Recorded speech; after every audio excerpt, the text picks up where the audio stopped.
자, 40페이지 한번 펴시고요. 자, 저번 시간에 했던 내용 얘들아 조금만 하고 다시 해볼게. 우리가 얘들아 무슨 반응이 일어나면 화학 반응이 일어나면 분명히 에너지 출입이 있다라고 얘기했어. 맞아? 둘 중 하나야. 에너지를 뭐하거나 흡수하거나 아니면 뭐한다? 방출하는 두 가지밖에 없다 그랬어. 오케이?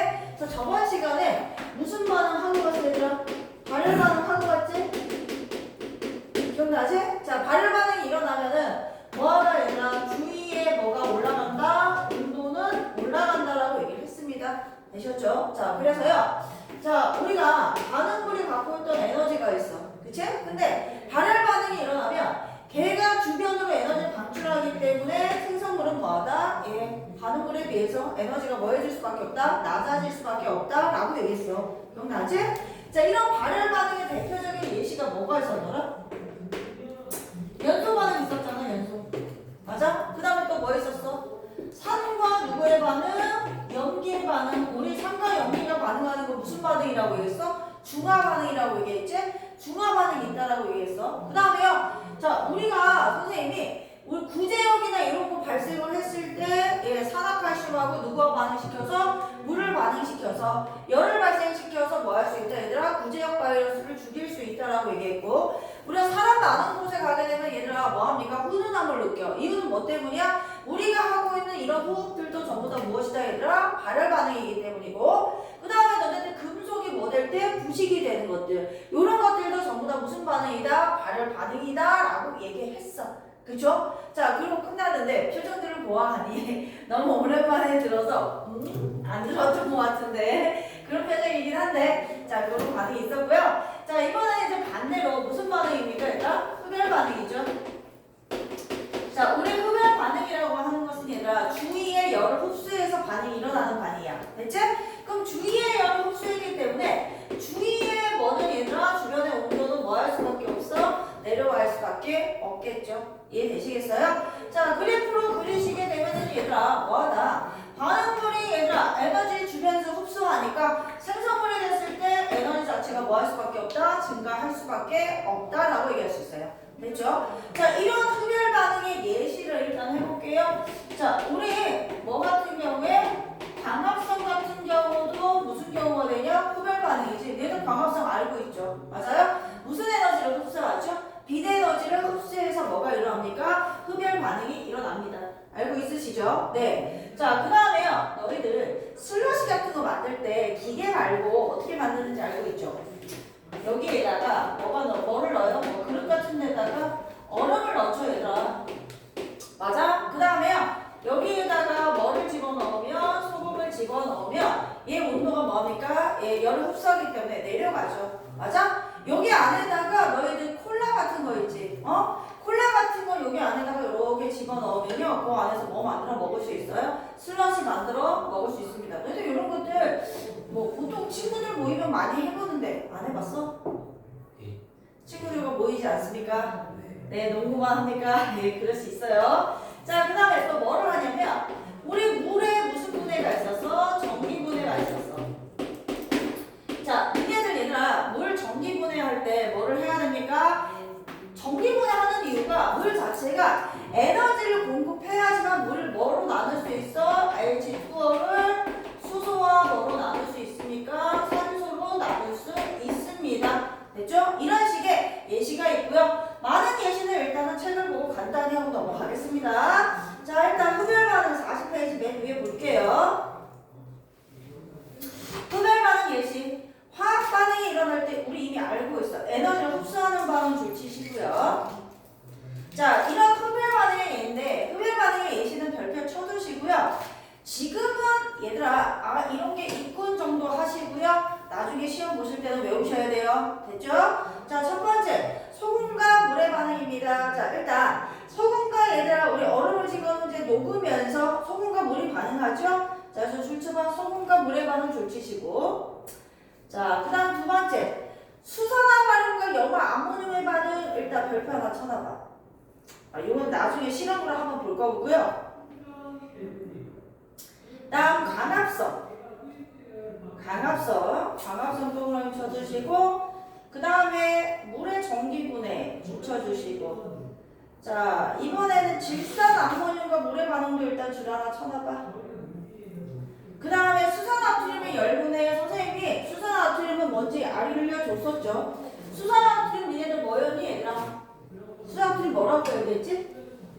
아 너무 오랜만에 해서 그 방학기가 너무 길어서 이 전체적으로 이 뇌에서 다들 날리고 오셨군요. 네, 그러시면 안 돼요. 자 얘들아 여기에 뭐라고 나와 있어? 탄산수소 나트륨 보자. 탄산수소 나트륨 우리가 뭐라고 얘기했어? 베이킹소다라고 얘기했지? 맞아? 내가 얘 분해하면 결국에 어떤 기체 나온다고 그랬어? 이산화탄소 기체 나온다라고 얘기했죠? 그래서 이거 가지고 뭐 만들어줄 수 있어? 얘 빵을 부풀게 할 수도 있고 달거나 만들기도 한다고 그랬지? 맞아? 얘네들 같은 경우에는 얘 분해하면 탄산나트륨하고 자 그 다음에 누구하고 물하고 이산화탄소 나오는데 이게 중요한 게 아니라 얘 자체가 조금 열만 가하면 이게 이렇게 뭐한다? 분해가 되는데 왜 그러냐면 이 반응 자체가 열을 흡수해서 일어나는 반응이기 때문입니다. 이런 결론이에요. 되셨죠? 네. 자, 흡수하는 정도다 기억해 주시면 되겠고요. 자, 오른쪽에 그래프에다 별표 쳐놔. 오른쪽 그래프 별표. 자, 그래프 아까 선생님이 했던 이 그래프가 책에 나와 있죠? 이 그래프에다가 별표 하나 쳐두시고 자, 그래서 그 밑에 주죠. 반응물의 에너지의 합이 반응물의 에너지의 합이 자 그래프에서 항상 왼쪽에 무슨 물이라고 얘기했어? 반응물이라고 얘기를 했고요. 오른쪽에 무슨 물이라고 얘기했죠? 생성물이라고 얘기를 했어. 됐죠? 반응물의 이쪽에 에너지의 합이 생성물의 에너지의 합보다 어떻다? 작다. 되셨죠? 자, 이 그래프 기억해 주시면 되겠고요. 자, 그 밑에 수산화 발연과 염화 암모늄에서의 반응에서의 온도 변화입니다. 자, 여기에 뭐냐면 나무판이 하나 있어. 나무판을 밑에다가 하나 두고요. 실험을 할 건데 어떻게 하냐면 물이 묻은 나무판 위에 비이커를 올려놓고 수산화 발연과 염화 암모늄을 섞여 넣으면 자, 봐. 여기에다 이제 물을 넣었어. 물을 넣었어. 여기에다 비이커를 둔 거야. 원래 얘들아 반응이 일어나기 전에는 그냥 물은 액체니까 이거 나무를 이렇게 기울이면은 비이커가 뭡니까? 이게 흔들릴 거야. 그치? 고정이 안 되겠지? 이해되겠어? 근데 거기에 뭐를 넣었어? 거기에 수산화 발연하고 염화 암모늄 넣었지? 여기에 수산화 화학식으로 쓸게. 수산화 발연하고 염화 암모늄하고 염화 암모늄하고 반응을 시키면 얘들아 무슨 반응이 일어나냐면 흡열 반응이 일어나. 그러면 중요한 건 이거야. 여기에서 일어나는 반응보다 흡열 반응이 일어나니까 주위의 온도가 올라가 내려가. 그치? 그럼 얘들아 여기 원래 물이었죠. 그럼 물이 온도가 내려가면 뭐가 되니? 얼음이 되지. 맞아? 얼음이 돼버리기 때문에 여기가 얼어서 뭐합니까? 얘 사이가 붙어버립니다. 되겠어요? 그럼 결국에 얘 둘을 반응을 시키고 나가면 얘를 뭐하게 되면 기울이게 되면 뭐하지 않습니까? 얘가 떨어지지 않습니다. 이 실험을 통해서 얘 둘의 반응이 무슨 반응이구나? 흡열 반응이구나를 알아보는 실험이야. 되겠어? 요 실험의 결론이 그렇다는 거. 그래서 거기요 줄 치세요. 두 물질이 반응하여 나무판 위에 물이 언다. 나무판 위에 물이 언다. 줄 치세요. 왜? 이 반응이 무슨 반응이기 때문에? 흡열 반응이기 때문에 그렇다라는 얘기야. 자, 여기 이해되시죠? 자, 그 다음에 탄산수소 나트륨의 열분해는 얘들아 방금 얘기했기 때문에 넘어가시고요. 자, 이번엔 C. 그러면 실생활에서 이런 흡열 반응과 발열 반응을 어디에 이용하는지가 나오는 거야. 자, 첫 번째. 자, 화학 반응에서 취입하는 여러 에너지의 활용입니다. 난방 및 음식 조리. 야, 니네들 음식 조리할 때 뭐 하냐? 연소 이용하지? 뭐 이용하니? 주로 우리는 가스레인지 뭐 이용하니 얘들아? 이거 뭐예요? 메테인이죠? 맞아요? 메테인 연소하여서 얘들아 물과 누가 나오고 얘들아 이산화탄소가 나오고요. 뭐를 방출한다? 에너지를 방출하기 때문에 방출되는 이 열 에너지를 가지고 뭐 할 수 있다? 음식물을 익힐 수 있다. 됐니? 너희들은 발열 반응이구나 정도 기억하시면 돼요. 되겠습니까? 네, 첫 번째 방출 동그라미 치고 난방 및 음식 조리. 자, 그 다음에 손난로 동그라미 자, 우리 이제 지금은 너무 더운 여름이지만 조금 지나면 뭐 할 거야? 손난로씩 하나씩 들고 다니죠? 자, 얘들아, 비닐봉지뿌 뜯으면 그 안에, 거기 부직포 안에 뭐 들어가 있다고 얘기했어? 철가루 들어가 있다라고 얘기했죠? 맞아? 이 철가루가 공기 중에 산소와 만나면 뭐합니까? 산화철이 되면서 얘네들과 발열 반응이 일어납니다. 자, 그래서요. 철가루 산소 반응 줄여놓으시고. 자, 그 다음에 발열컵에는 산화칼슘하고 물. 자, 선생님이 이미 이거 설명을 했었어. 저번주에. 저번주가 아니라 저저번주지. 야, 니네들 요즘에 등산 캠핑 장비가 뭐하고 있다 해서 발달되어 있다고 그랬지? 그래서 산에 가서 얘들아 뭐하니까 자, 음식을 먹고 싶어. 근데 뭐한다고 그랬어? 휴대용 음식 팩을 갖고 다니면 뭐 할 수 있다 그래서 산화칼슘과 물을 반응시켜서 순식간에 뭐 할 수 있다? 음식을 익힐 수 있어. 같은 원리. 되셨어요? 자, 산화칼슘하고 물이고요. 자, 염화칼슘과 제설제. 얘들아, 겨울에 눈 오면 뭐 끓인다? 뭐 뿌린다? 염화칼슘 뿌린다. 됐니? 이때 얘들아, 물이 녹으면 염화칼슘과 반응해서 뭐가 발생한다? 열이 발생한다 그랬어. 기억나시죠? 자, 그러면 누구는 녹이고요, 눈은 녹이고요. 혼합물이기 때문에 빙판기를 만들지 않습니다. 됐죠? 자, 요것들 염화칼슘의 제설제 줄지시고. 자, 그 다음에 이번엔 질산 암모늄하고 물 동을 훔쳐봐. 요거는 에너지로 흡수해서 기억해놔. 냉찜질 팩 줄쳐놔. 냉찜질 팩을 만들게 됩니다. 자, 41페이지 푸시죠. 푸시고 뒤쪽에 탐구자료 간단히 보고 넘어가겠습니다. 자, 빨리 푸세요. 빨리 푸세요.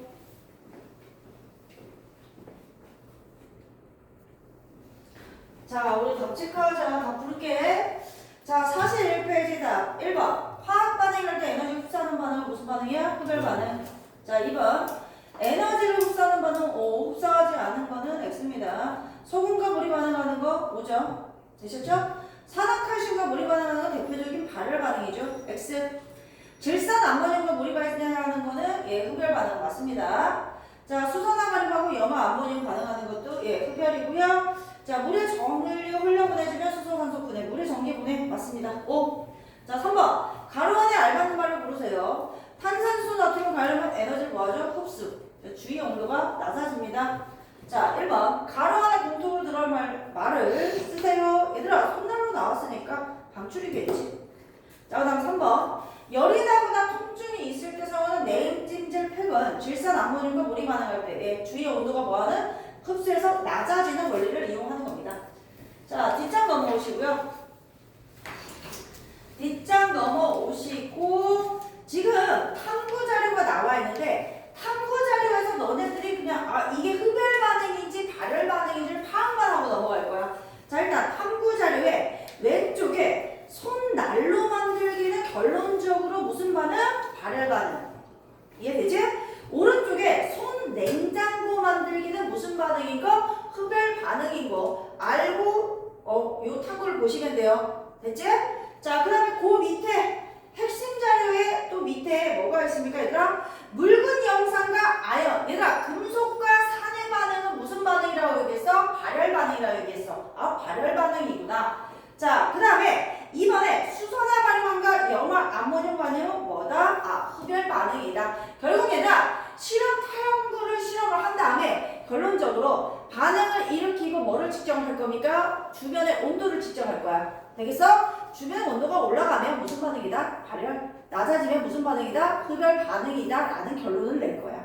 되시겠죠? 네. 그거기 때문에 여기는 딱히 자 하지 않고 자 뒤로 숙제를 낼 겁니다. 숙제가 많아요. 미안해. 43페이지에서요. 46, 47페이지는 빠지는 거 아시겠죠? 43에서 쭉 넘어오셔서요. 어디까지? 53까지고요. 자, 이제 1단원 끝났습니다. 1단원 끝났고요. 오늘은 2단원 나갈 겁니다. 2단원. 자, 2단원 나갈 거니까 페이지는 56페이지 오십시오. 자, 56페이지 오고요. 고개 들어봐. 자, 고개 한번 들어보시죠. 얘들아, 2단원은 내용이 그렇게 많이 어렵지는 않아요. 그러니까 듣고 하고 이해만 하시고 넘어가시고요. 문제는 됐죠? 일단 우리 2단원에서는 얘들아 기권에 대해서 배우고요. 기권에서 정확히 말하면 뭐에 대해서 많이 배우냐면 수증기에 대해서 많이 배워. 자, 일단 물어보자. 니네들 상식적인 거 물어볼게. 기권에 있는 기체의 대부분은 누굽니까? 이산화탄소요? 예, 질소요. 자, 질소가 몇 %얘들아? 78% 있고요. 산소가 몇 % 있어요? 21% 있어요. 그럼 얘네들이 차지하는 게 이미 몇 %죠? 99%예요. 이해됐죠? 그 다음에 이산화탄소 한 0.03% 정도 있습니다. 그러니까 비율이 얘들아 뭐합니까? 얘 거의 변하지 않죠? 이거 무슨 혼합물이에요? 균일 혼합물이고 얘네들 같은 경우에는 건조한 공기야. 건조 공기야. 얘네들은 비율이 일정해. 그런데 야 여기에 있는 수증기가 얘들아 유일하게 뭐였니까 얘들아 습한 공기라고 생각을 하시면 돼요. 되셨죠? 근데 이 수증기는 얘네들과는 다르게 얘들아 매일 대기 상태에 따라서 뭐가 달라집니까? 양이 달라지고요. 이 수증기가 너네들 뭐가 일어나면 응결이 일어나면 공기 중에 뭐가 되죠? 물방울이 되고 이 물방울이 하늘에 떠 있으면 그게 뭐야? 구름. 알겠니? 지표 부근에 떠 있으면 그게 무엇이야? 안개야. 결국 수증기가 기권의 수증기가 뭐를 일으키는 우리의 기상 현상을 일으키는 뭐이다? 예, 기체이다. 이해되시겠죠? 그래서 우리는 수증기에 대해서 이 단원에서 중점적으로 배우고 그리고 난 다음에 얘에 의해서 만들어지는 구름에 대해서 배우고 구름을 배우고 난 다음에 우리 주변에 우리나라 주변에 기단이라든가 전선을 배워서 어떤 날씨에 영향을 미치는지에 대해서 배우는 단원이다 라고 생각하시면 돼요. 됐죠? 자, 그러면 이제 제일 처음에 배우는 거는 기권의 전체적인 특징입니다. 자, 우리 기권의 얘들아 무슨 우리 지구를 둘러싸고 있는 뭐라고 얘기하시면 되죠? 백이라고 얘기를 하시면 되겠죠? 이해되셨죠? 자, 백이는 우리 지구가 있고요. 지표면에서부터 약 얼마 정도? 1000km 정도까지 둘러싸고 있습니다. 되셨죠? 이 바깥쪽을 가지고 우리는 무슨 영역이라고 얘기하냐? 외권 영역이라고 얘기하고요. 여기까지는 무슨 영역이다? 기권이다 라고 얘기할 수 있어. 자, 여기까지 어렵지 않죠? 이때 뭐냐면 얘들아 이 공기층은 우리 지구에 하나의 이불을 덮고 있는 거라고 생각하셔야 돼요. 이불을 덮고 있는 거야. 너희들 얘들아 달하고 누구가 얘들아 지구가 태양에 거의 비슷한 거리 있음에도 불구하고 우리는 얘들아 지금 평균 기온이 한 15도씨 정도는 됩니다. 그런데 다른 얘들아 마이너스 18도씨야. 이유는 무엇이야? 이 대기를 덮고 있는 우리는 태양빛이 오면 상대적으로 덜 뜨거워져요. 근데 냉각할 때도 얘들아 확 하고 뭐 하지 않아요? 냉각하지 않아. 근데 달은 안 그래 얘들아. 태양빛이 올 때는 확 뜨거워져. 알겠어? 근데 냉각할 때는 빠르게 냉각한단 말이야. 그래서 달은 뭐하다? 얘 영평균 기온이 굉장히 낮습니다.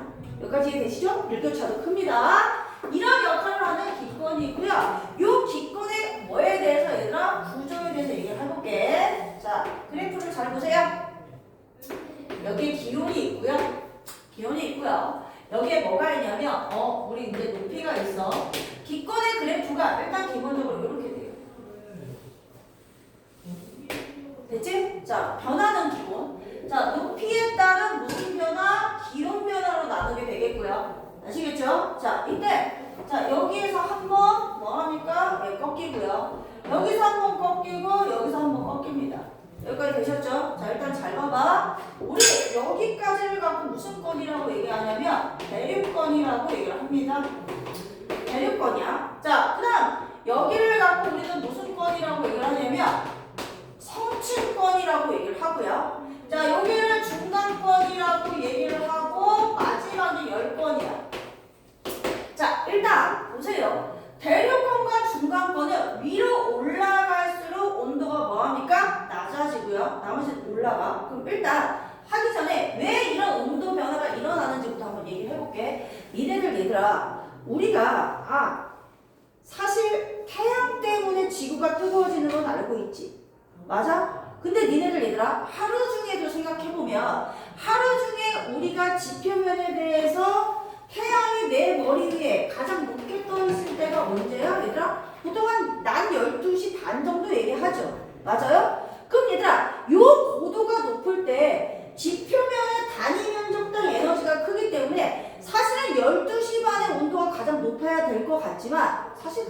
않죠. 하루 중 온도가 가장 높은 시간 몇 시입니까? 몇 시? 그렇지. 2시에서 몇 시야? 3시야. 됐어? 마찬가지야. 우리나라에 얘들아 1년을 따지면 너네들 여름에 당연히 온도가 높은 건 알고 있어. 더운 건 알고 있어. 그치? 근데 니들 우리 1년 중에 절기 중에서 우리 태양의 남중고도가 가장 높아서 낮의 길이가 가장 긴 날이 있어. 그걸 하지라고 하죠. 하지 몇 월 달에 있는지 아세요? 하지 몇 월 달에 있는지 아세요? 몇 월 달에 있어? 8월. 8월 아니에요. 6월 달에 있어요. 6월 달에 있어. 근데 1년 중 니네들 가장 더운 달 지금이래 지금. 언제? 8월이죠. 맞아요? 차이가 있죠. 얘들아 사실은 태양 때문이긴 해. 하지만 얘들아 우리는 지표면 부분에서는 태양이 직접적으로 내리쬐는 태양 복사 에너지에 의해서 지표면 부분의 공기가 가열되는 것보다 태양 복사 에너지를 지표면이 흡수를 해요. 아시겠어요? 지구가 흡수해서 다시 그걸 뭐합니까? 방출합니다. 흡수해서 다시 방출하는 지구 복사 에너지에 의해서 지표 부분의 공기가 되어지는 거야. 그래서 시간의 차이가 생기는 겁니다. 아시겠어요? 자, 뭐하다? 태양이 뭐하다? 열 에너지를 직접적으로 전달해 주는 것을 우리는 무슨 복사 에너지? 태양 복사 에너지.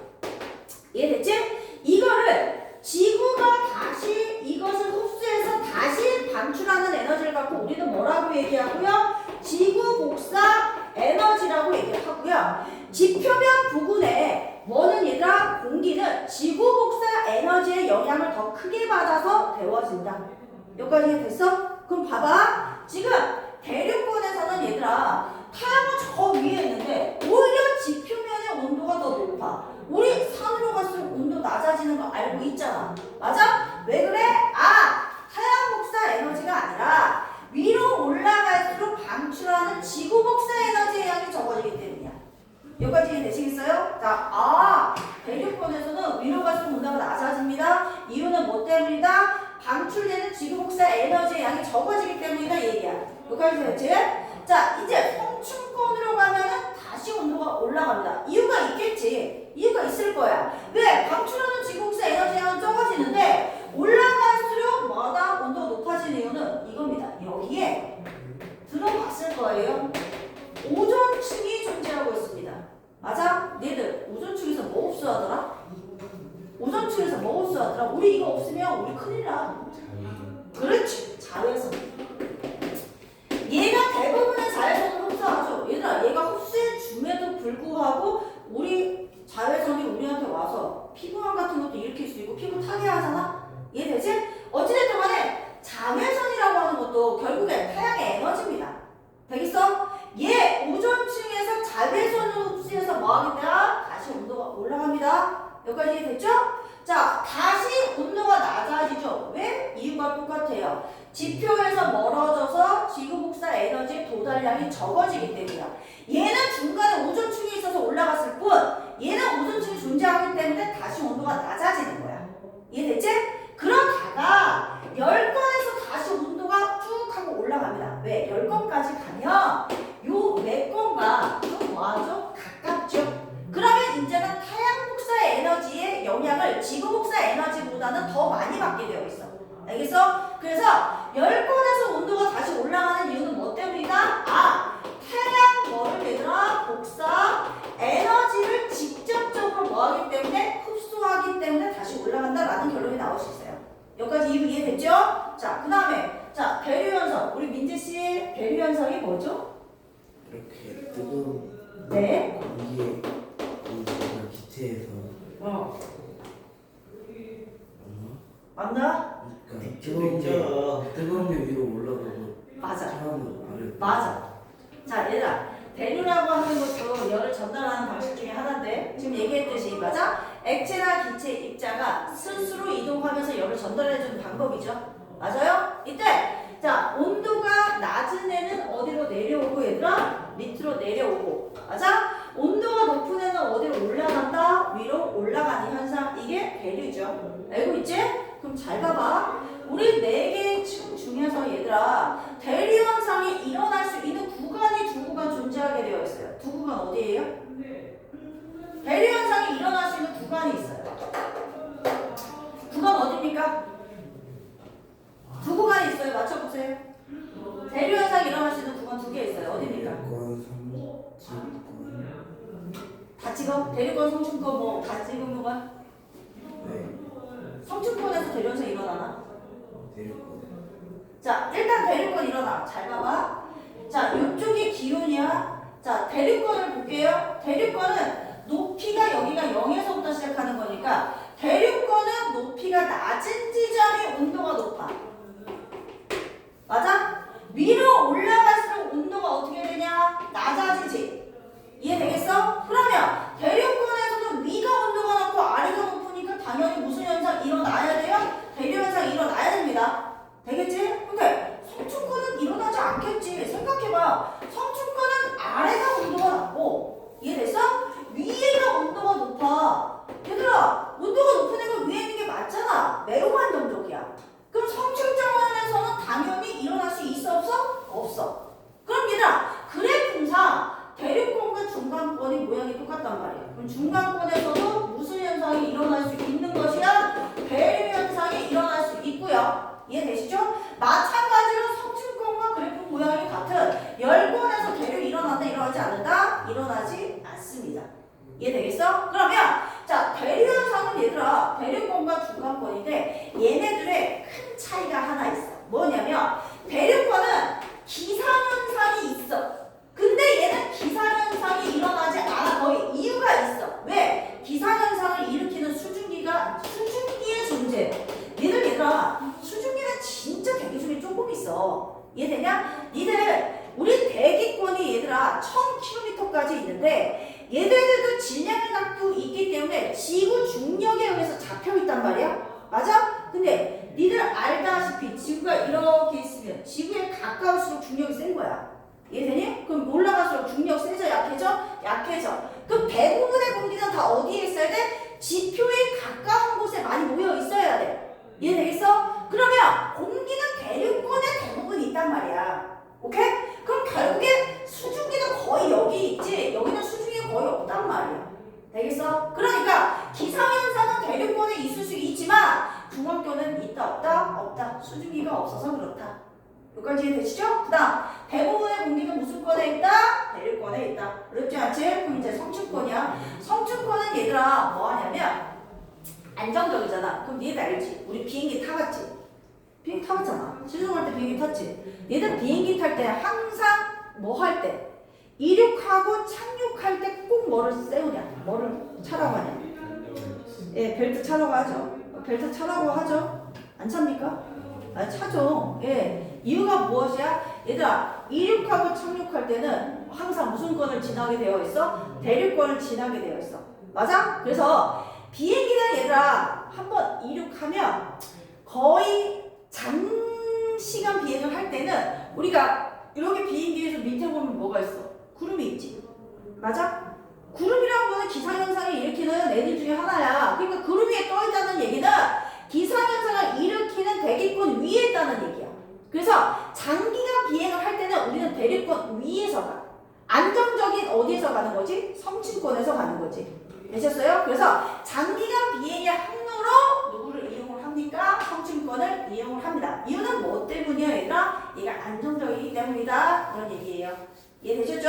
자, 이제 중간권은 대류현상 일어나고 얘들아 최저기온이 있고요. 마지막 10건 하나만 할게요. 들어봐. 자, 10건은 우리 민재가 오늘 민재 고분군 투주야. 상태가 꼬로한데? 아, 상태가 지금 얘들아 눈빛이 막 풀려갖고 고무문투 중이야. 그래서 참아보려고 노력하는 모습 보기 좋습니다. 당신의 노력 보기 좋습니다. 자, 10건은 얘들아 일단은 공기가 거의 희박해. 아까 얘기했잖아. 공기가 있으면 대기가 있으면 얘들아 뭐하다? 하루 중 온도가 가장 높을 때랑 가장 낮을 때의 온도차 무슨 차라고 얘기해? 기온 차이. 그거를 하루의 일교차로 해서 일교차.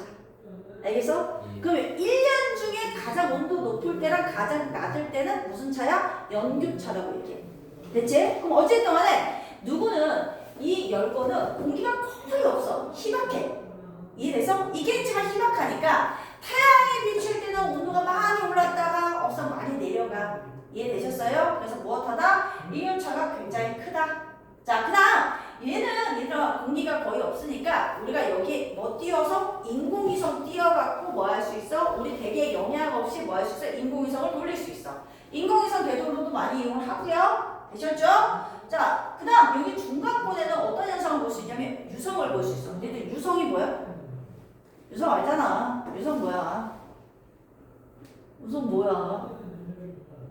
저기요. 학생 유성 뭐예요? 유성은 뭐야? 자, 지구 중력에 의해서 외권에 있는 운석이 끌려 들어오죠. 이 끌려 들어오는 운석이 대기와의 마찰로 타는 게 뭐야? 유성이야. 맞아? 근데 얘는 충분한 대기가 있어 없어? 없어. 없으니까 어디서 타는 거야? 여기서 타는 거야. 되겠어? 그래서 유성을 관찰할 수 있는 건 어디입니까 얘들아? 중간권. 어렵지 않으시죠? 네, 이렇게 기억을 해주시면 됩니다. 자, 그럼 일단은 각각의 특징에 대해서 간단히 뒤에까지 설명을 했습니다. 자, 체크오버 선생님이 줄 한번 쳐볼게요. 아, 우리 민재가 왜 이렇게 힘들어하고 오늘 이제 방학 막바지가 되니까 이제 피로가 쌓이는구나. 오히려 학교를 다니면서 규칙적으로 살아야 너네가 더 피곤해야 하는 건 알고 있어? 너네들 학교 다니면서 토요일날 오면 수업 시간에 눈 뚜렁뚜렁 하거든? 근데 방학을 시작하고 지나면서 주말에 오면은 막 이래 풀어져 있어. 야, 규칙적으로. 특강 때문에. 특강? 네. 무슨 특강? 아, 특강. 수학, 영어. 수학이요. 몇 시부터 하는데? 저희 1시부터 4시까지. 월화수. 1시부터 4시까지? 월화수. 그리고 난 다음에 또 뒤에 영어학원 가고? 네. 인디야, 자. 자니? 자니? 자, 52페이지 고생하시네요. 자, 고생하시네요. 자, A 기권의 침상구조요. 자, 대기 지구를 둘러싸고 있는 기체 공기인 거 얘기 안 해도 알지? 됐어? 자, 그다음 기권, 대기권, 지구 표면을 둘러싸고 있는 대기 됐죠? 자, 그다음 그 밑에 대기의 분포는 어느 정도까지인 거는 기억해놔야 돼요. 줄쳐 지표에서 약 1000km까지 기억해놔. 자, 지표에서부터 약 1000km까지는 기억해 두시고 높이 올라갈수록 쭉 줄쳐봐. 공기가 희박해진다. 이유는 아까 얘기했다. 지표에서 멀어지면 중력이 약해지기 때문에 공기량이 줄어드는 거야. 이유 알고 있으세요? 자, 그 다음에 대기 조성 거기 보세요. 제일 많은 건 질소, 산소. 뭐 아르곤도 있고 이산탄소. 건조한 기체는 얘들아 뭐하다? 비율이 일정한 균일온화물이다. 자, 이해됐죠? 자, 그 다음 그 밑에 3번이 중요합니다. 별표. 이렇게 기권의 층상 구조를 4개의 층으로 나누는 기준이 있어. 출처 높이에 따른 기온 변화. 이걸 가지고 몇 개의 층이다? 4개. 4개 동그라미 치시고. 자, 제일 밑에 대륙권부터 줄치고 갈게요. 자, 대륙권은 높이 올라갈수록 출처라 기온이 낮아진다. 이유 알아두세요. 높이 올라갈수록 출처 지표에서 방출하는 지구국사 에너지가 적게 도달하기 때문입니다. 줄치세요. 지표에서 방출되는 에너지 적게 도달이고요. 자, 그 다음 성층권 보세요. 높이 올라갈수록 기온 높아진다 줄치시고 5점층에서 자외선 흡수 줄치죠. 이때 대륙권과 성층권의 중간 경계면을 가지고 대륙권 계면이라고 얘기한다. 자, 대륙권 계면이야. 자, 그 다음 올라와. 자, 이번엔 중간권. 높이 올라갈수록 다시 기온 낮아진다 줄 치시고 이유는 대륙권과 똑같기 때문에 줄 안 칠게요. 됐죠? 이때 성층권과 중간권의 경계면이 성층권 계면이고요. 자, 이제 열권으로 가세요. 높이 올라갈수록 기온 높아지는데 얘는 이유가 뭐와 달라? 성층권과 달라. 줄쳐. 태양 에너지에 의해서 직절 가열되기 때문에 줄쳐 놓으십시오. 이때 니네들 거기 그래프상에서 여기 중간권 계면에서 온도가 가장 낮은 것도 기억해놔야 돼. 됐죠? 자, 그 다음 오른쪽에 대기 중에 수증기라는 내용이 있어. 출처. 대기 중에 수증기가 차지하는 비율은 매우 적고 시간과 장소에 따라서 수증기량이 변한다. 그래서 기상현상 일으킨다. 줄쳐나. 자, 그 밑에 그걸 하기 전에요. 얘들아, 얘들아 봐. 이거 거기 나와 있지만 니네 한번 생각해보자는 거야. 자, 민재야, 네. 이거 성층권 없었으면, 성층권에 오존층 없었으면 여기서 올라갈 일 있어 없어? 없죠. 맞아요? 얘들아, 오존층 없었으면 올라가지 않아. 이해되지? 그럼 어떻게 돼야 돼? 어디까지? 얘 중간권 개념까지 낮아졌다가 올라가야 돼. 무슨 이해되지? 그래서 볼게요. 그래프 나와 있어. 성층권에서 높은 농도로 오존이 존재하지 않을 경우에 그래프 동그라미 쳐놔. 요런 그래프 나온다. 그거 동그라미 쳐놔. 자, 거기 동그라미 쳐주시고 57페이지. 자, 같이 풀고 뒤에 넘어갈 거야. 1번. 오른쪽 그림은 수증기를 제외한 대기의 부피비를 나타낸 것이다. A, B에 해당되는 기체 이름 쓰세요. A 누굽니까? 질소. 그렇지. B는 산소. 그렇지. 자, 그 다음 2번. 기권은 높이에 따른 무슨 변화이나? 높이에 따른 무슨 변화? 높이에 따른 얘들아 무슨 변화? 기온 변화. 자, 기준으로 대륙권, 성층권, 중간권 10건이고요. 그 다음 3번. 기권의 층상 구조에 대한 설명을 옳으면 옳지 않으면 X입니다. 자, 1번. 오존층은 태양에서 오는 자외선 흡수하는 건 맞아. 그치?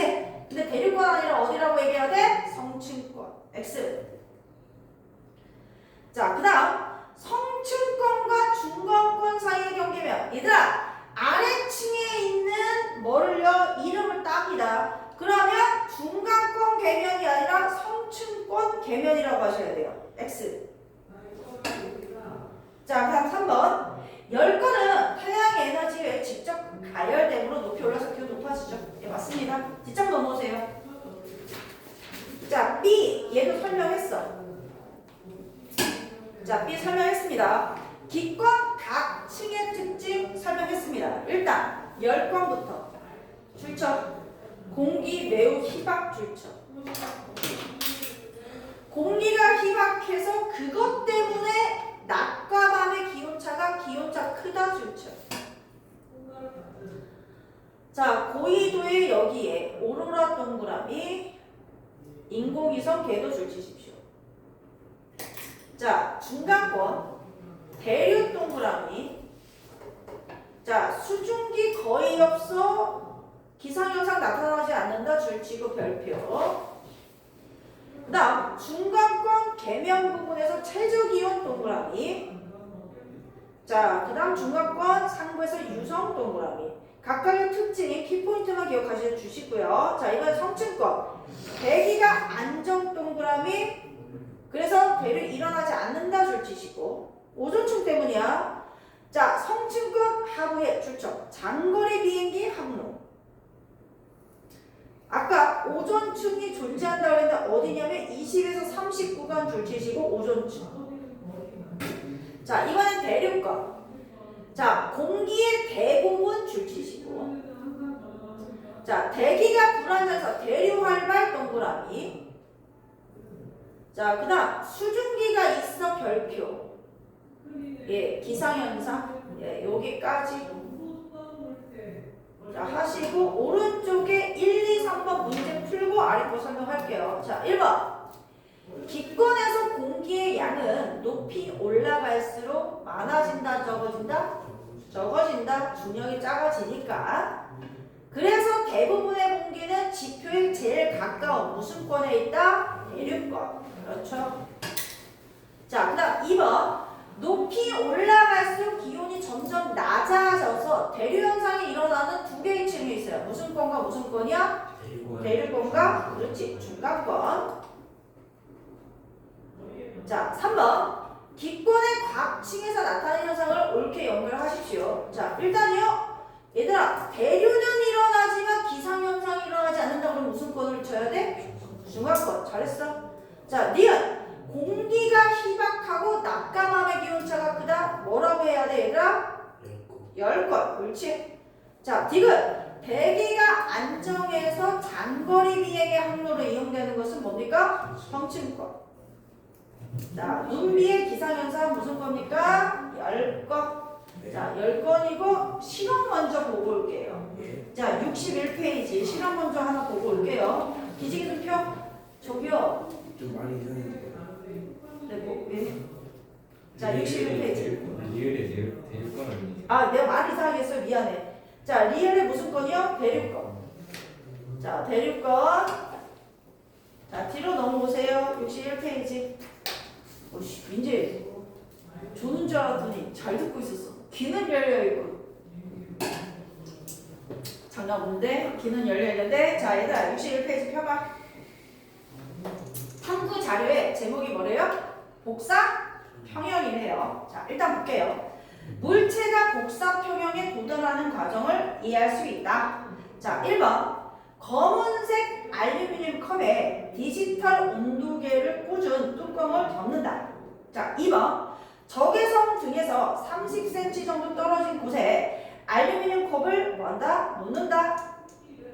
적외선 등을 켜고 2분 간격으로 알루미늄 컵 안의 온도를 무엇한다? 측정을 한다. 자, 여기까지 됐죠? 일단 보세요. 거기 들어봐. 자, 니네들 적외선 등이 너네들 누구 대신이겠니? 그렇지. 그 다음에 얘들아, 번개치랑 알루미늄 컵이 누구 대신이겠어? 지구. 맞아요? 지구 지평면 대신이에요. 이해됩니까? 그럼 니네들 여기에 적외선 등이 나오고 여기 알루미늄 컵이 얘를 일단 흡수하겠지. 맞아? 그럼 너네들 처음에 온도가 뭐 하겠어? 흡수하면 뭐 할 거야? 올라가. 올라가다가 결국에는 일정해져. 왜냐면 얘가 흡수하면 얘도 이 흡수한 에너지를 다시 무엇을 하죠? 방출을 하죠. 이해됩니까? 그럼 잘 봐봐. 얘의 온도를 측정하는데 봐라 니네들. 흡수한 에너지가 방출하는 에너지보다 커. 그럼 결론적으로 뭐가 올라갈 수밖에 없어. 온도가 어떻게 해야 돼? 올라가야 되겠지. 되겠냐? 그런데 얘가 흡수한 에너지와 무수한 에너지가 방출하는 에너지가 같게 되면은 얘들아 온도가 올라가지도 않고 내려가지도 않아요. 그때는 어때요? 계속 뭐합니까? 일정하게 뭐가 되죠? 유지가 되죠. 그럼 이제 뭐가 일어난 거야? 복사 평형이 일어난 것이야. 되셨어? 만약에 방출하는 에너지가 뭐가 흡수하는 에너지보다 많다면 이해되셨죠? 그때는 온도가 뭐 할 겁니까? 내려갈 건데 여기에서는 이 실험에서는 그런 일이 일어나지 않습니다. 이해되시죠? 이렇게 뭐하다 흡수하는 에너지와 방출하는 에너지가 같아서 온도가 일정하게 유지되는 상태를 우리는 무슨 평형이다 라고 얘기한다? 복사 평형이 일어났다라고 얘기합니다. 되시죠? 네. 야, 근데 니들 복사가 뭐냐? 복사 뭐야? 배웠는데 복사. 직접 이동해서 그렇지. 열을 전달하는. 그렇지. 얘들아, 뭐 같은 경우에는 전도하고 대류는 뭐 입자가 열을 가지고 전달해주는 방식이야. 전도는 고체가 그렇고, 맞아? 대류는 액체나 기체가 열을 전달해주는 방식인데 복사는 열을 전달해주는 입자의 도움이 필요 있다 없다? 없다. 되시겠어요? 열이 직접 전달되는 게 뭐라고 얘기할 수 있어요? 복사입니다. 이해되시겠죠? 네. 자, 그럼 이제 보십시오. 거기 결과표를 보세요. 몇 도인건 중요하지 않고요. 자, 온도가 언제까지 계속 올라갑니까? 자, 시간 22분까지는 계속 온도가 올라갑니다. 보이십니까? 그래서 22분이 되면 50도가 되고 그 이후에는 뭐가 온도가 올라가지 않습니다. 무슨 평형에 도달했다? 복사 평형에 도달했다라고 말할 수 있어. 이해되지? 네. 자, 그게 복사 평형이야. 자, 그래서 해서 처음에는 컵 안의 온도가 올라갑니다. 알루미늄 컵이 흡수하는 에너지요. 좋죠. 흡수하는 에너지량이 방출하는 에너지량보다 많기 때문에 그럼 온도 올라가. 그런데 22분 이후에는 일정하게 유지 좋죠. 이걸 복사 평형이라고 한다. 동그라미. 복사 평형이 되면 줄쳐 그 밑에 흡수하는 에너지량과 방출하는 에너지량이 뭐하다? 같다. 줄치십시오. 결론. 지구가 태양 복사 에너지를 계속 받고 있으면서도 일정한 개연을 유지하는 까닭은 자, 거기 들어봐. 지구가 흡수하는 에너지는 무슨 복사 에너지? 태양 복사 에너지. 되셨어요? 자, 지구가 방출하는 에너지는 그걸 흡수해서 자신이 방출하는 에너지 무슨 복사 에너지? 지구 복사 에너지. 되시겠어? 니들 자, 우리는 지구 자체적으로 태양 복사 에너지 양과 방출하는 지구 복사 에너지의 양이 뭐합니까? 같아요. 그래서 얘들아, 선생님 여름엔 덥고 겨울에 춥고 하잖아요. 그래도 봐봐, 그거는 위도 때문인 거고요. 얘들아, 우리 지구가 얘들아 그래도 평년 기온이 거의 대체적으로 일정하게 유지가 되고 있습니다. 그 이유는 뭐 때문이야? 예, 복사평형을 이루고 있기 때문이야. 이해되죠? 근데 이 이유에 나오지만 얘들아, 평년 기온 계속 유지하고 있지만 우리 지금 문제가 생기고 있죠. 그 하나 뭐예요? 니네들 얘들아, 우리가 온실기체가 우리 지구에는 존재를 합니다. 온실효과를 일으키는 기체가 온실기체야. 온실기체는 우리에게 고마운 존재야. 아주 고분투주의구만. 자, 너희들 온실기체 우리 되게 고마운 존재야. 왜? 달처럼 너무 춥게 안 만들어주잖아. 우리가 살기 적당한 지구 온도를 만들어주고 있으면 고마운 존재야. 근데 문제는 우리가 뭐를 사용하죠, 얘들아? 화석연료를 많이 사용하죠. 화석연료를 사용하면 무조건 뭐합니까, 얘들아? 온실기체 나오죠. 이산화탄소 나오죠. 또한 니네들 우리 인류가 인간이 좀 많아졌죠. 맞아요? 우리 이산화탄소 방출하죠. 너네들 얘들아 가축도 많아졌죠. 얘들 방귀 끼면 나오는 거 이런 거 메테인 가스도 온실기체고요. 맞아요? 예. 너네들 그래서 유럽에는 실제로 가축 키우면 세금 걷어요. 걔네가 끼는 방구에 세금 매겨서 세금 걷는 나라들도 있어요. 예. 어찌됐든 간에 인간의 여러 가지 활동에 의해서 온실기체가 많아져. 오케이? 이 온실기체가 많아져서 온실 효과가 강화됩니다.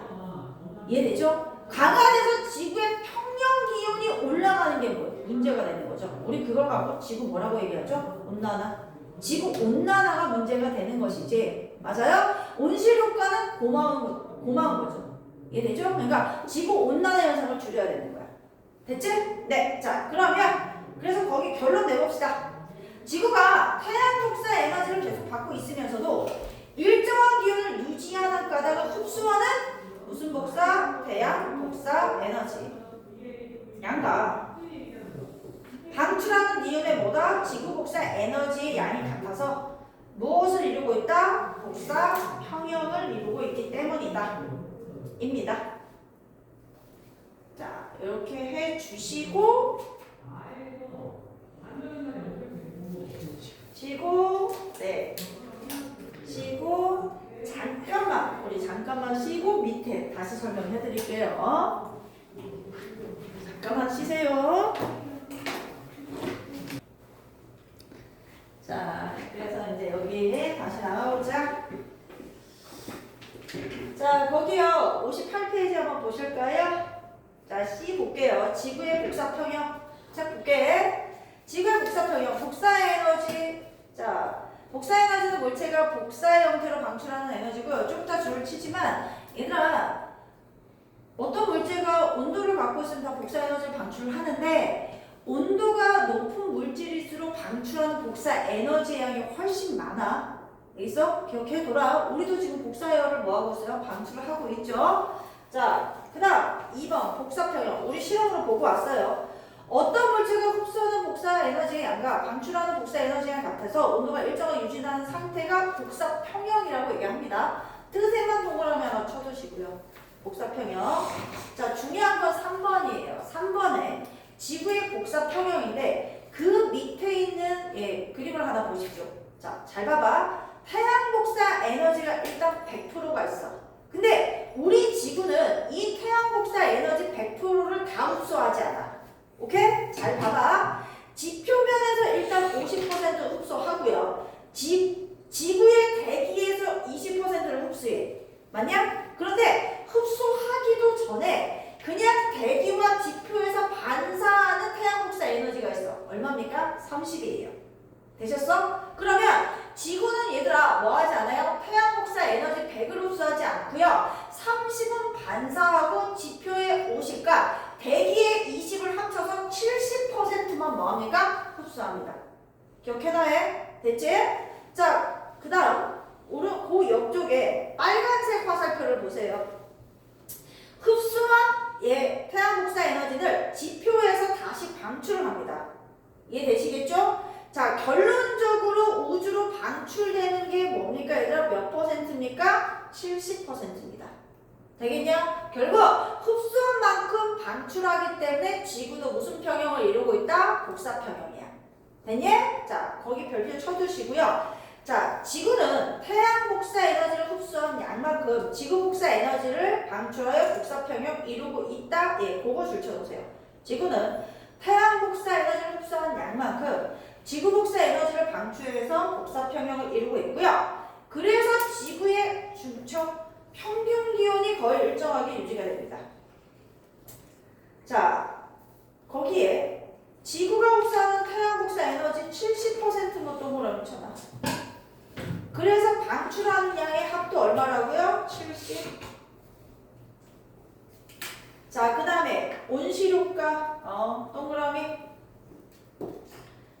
자, 지표에서 방출하는 지구 복사 에너지의 일부가 출처. 지구 복사 에너지의 일부야. 태양 복사 아니다. 지구 복사 에너지의 일부가 출처. 대기에 흡수되었다가 지표로 방출하여 지구의 평균 기온이 높게 유지되는 현상이야. 선생님, 자, 방출하는 지구 복사 에너지 일부를 지표로 돌려보냈으니까 복사평형 아니지 아니야. 온실효과 일으키고 나갑니다. 되셨어요? 자, 그래서 복사평형 일어나고요. 그래서 지구는 온실효과가 있어서 대기가 없는 경우보다 높은 온도. 자, 누구와 비교할 수 있죠? 달과 비교할 수 있습니다. 되겠니? 달과 비교해서 달 나오고요. 자, 그 오른쪽에 그림 봐봐. 대기가 없을 때는 흡수해서 그냥 나가. 달이 보통 이런 모양이고요. 자, 대기가 있을 때의 모양을 보십시오. 자, 태양 복사 에너지를 흡수하고 방출했다 하는데 온실효과 일으키고 다시 나갑니다. 되셨니? 네. 그래서 평형 기온이 올라간다. 됐지? 자, 평형 기온이 높은 온도에서 유지된다. 자, 그럼 59페이지 그 오른쪽에 1번, 2번 볼게요. 자, 물체가 흡수하는 복사 에너지 양과 방출하는 복사 에너지 양이 같아서 자, 온도가 일정히 유지하는 상태를 무슨 평형이라고 얘기한다? 복사 평형. 자, 그 다음 2번. 지구에 도달하는 태양 복사 에너지와 지구가 방출하는 복사 에너지를 여기서 나타낸 것이다. 자, 보고 얘기해줘. 지구가 흡수하는 태양 복사 에너지 불러. 일단 A, 지표에서 흡수하는 거 얼마야 얘들아? 50. 써봐. A에 50. 그 다음 대기에서 흡수하는 게 얼마? 20. 그러면 결국에 흡수하는 태양 복사 에너지 얼마입니까? 70. 그럼 얘들 결론적으로 C, 지구가 우주 바깥으로 방출하는 지구 복사 에너지 얼마 돼야 되죠? 70이 돼야겠죠. 네.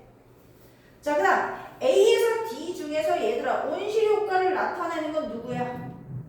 온실효과 나타내는 건 누굽니까? D, 그렇죠. 자, 뒷장 넘어오십시오. 자, 뒷장 넘어오시고요. 니네들 얘들아 온실기체는 온실효과를 일으키는 기체가 온실기체야? 자, 질소, 산소가 온실기체 일으키면 지구 너무 뜨거워. 걔네들은 온실기체 아닙니다. 아시겠어요? 자, 그래서 온실기체. 자, 온실기체 종류 정도는 알고 있어야 돼. 온실기체 동그라미. 자, 지구 대기를 이루는 기체 중에서 지구 출처, 지구 복사 에너지를 흡수해서 온실효과를 일으키는 기체. 지구 복사 에너지야. 대표적인 예시 출처. 수증기, 이산화탄소, 메테인.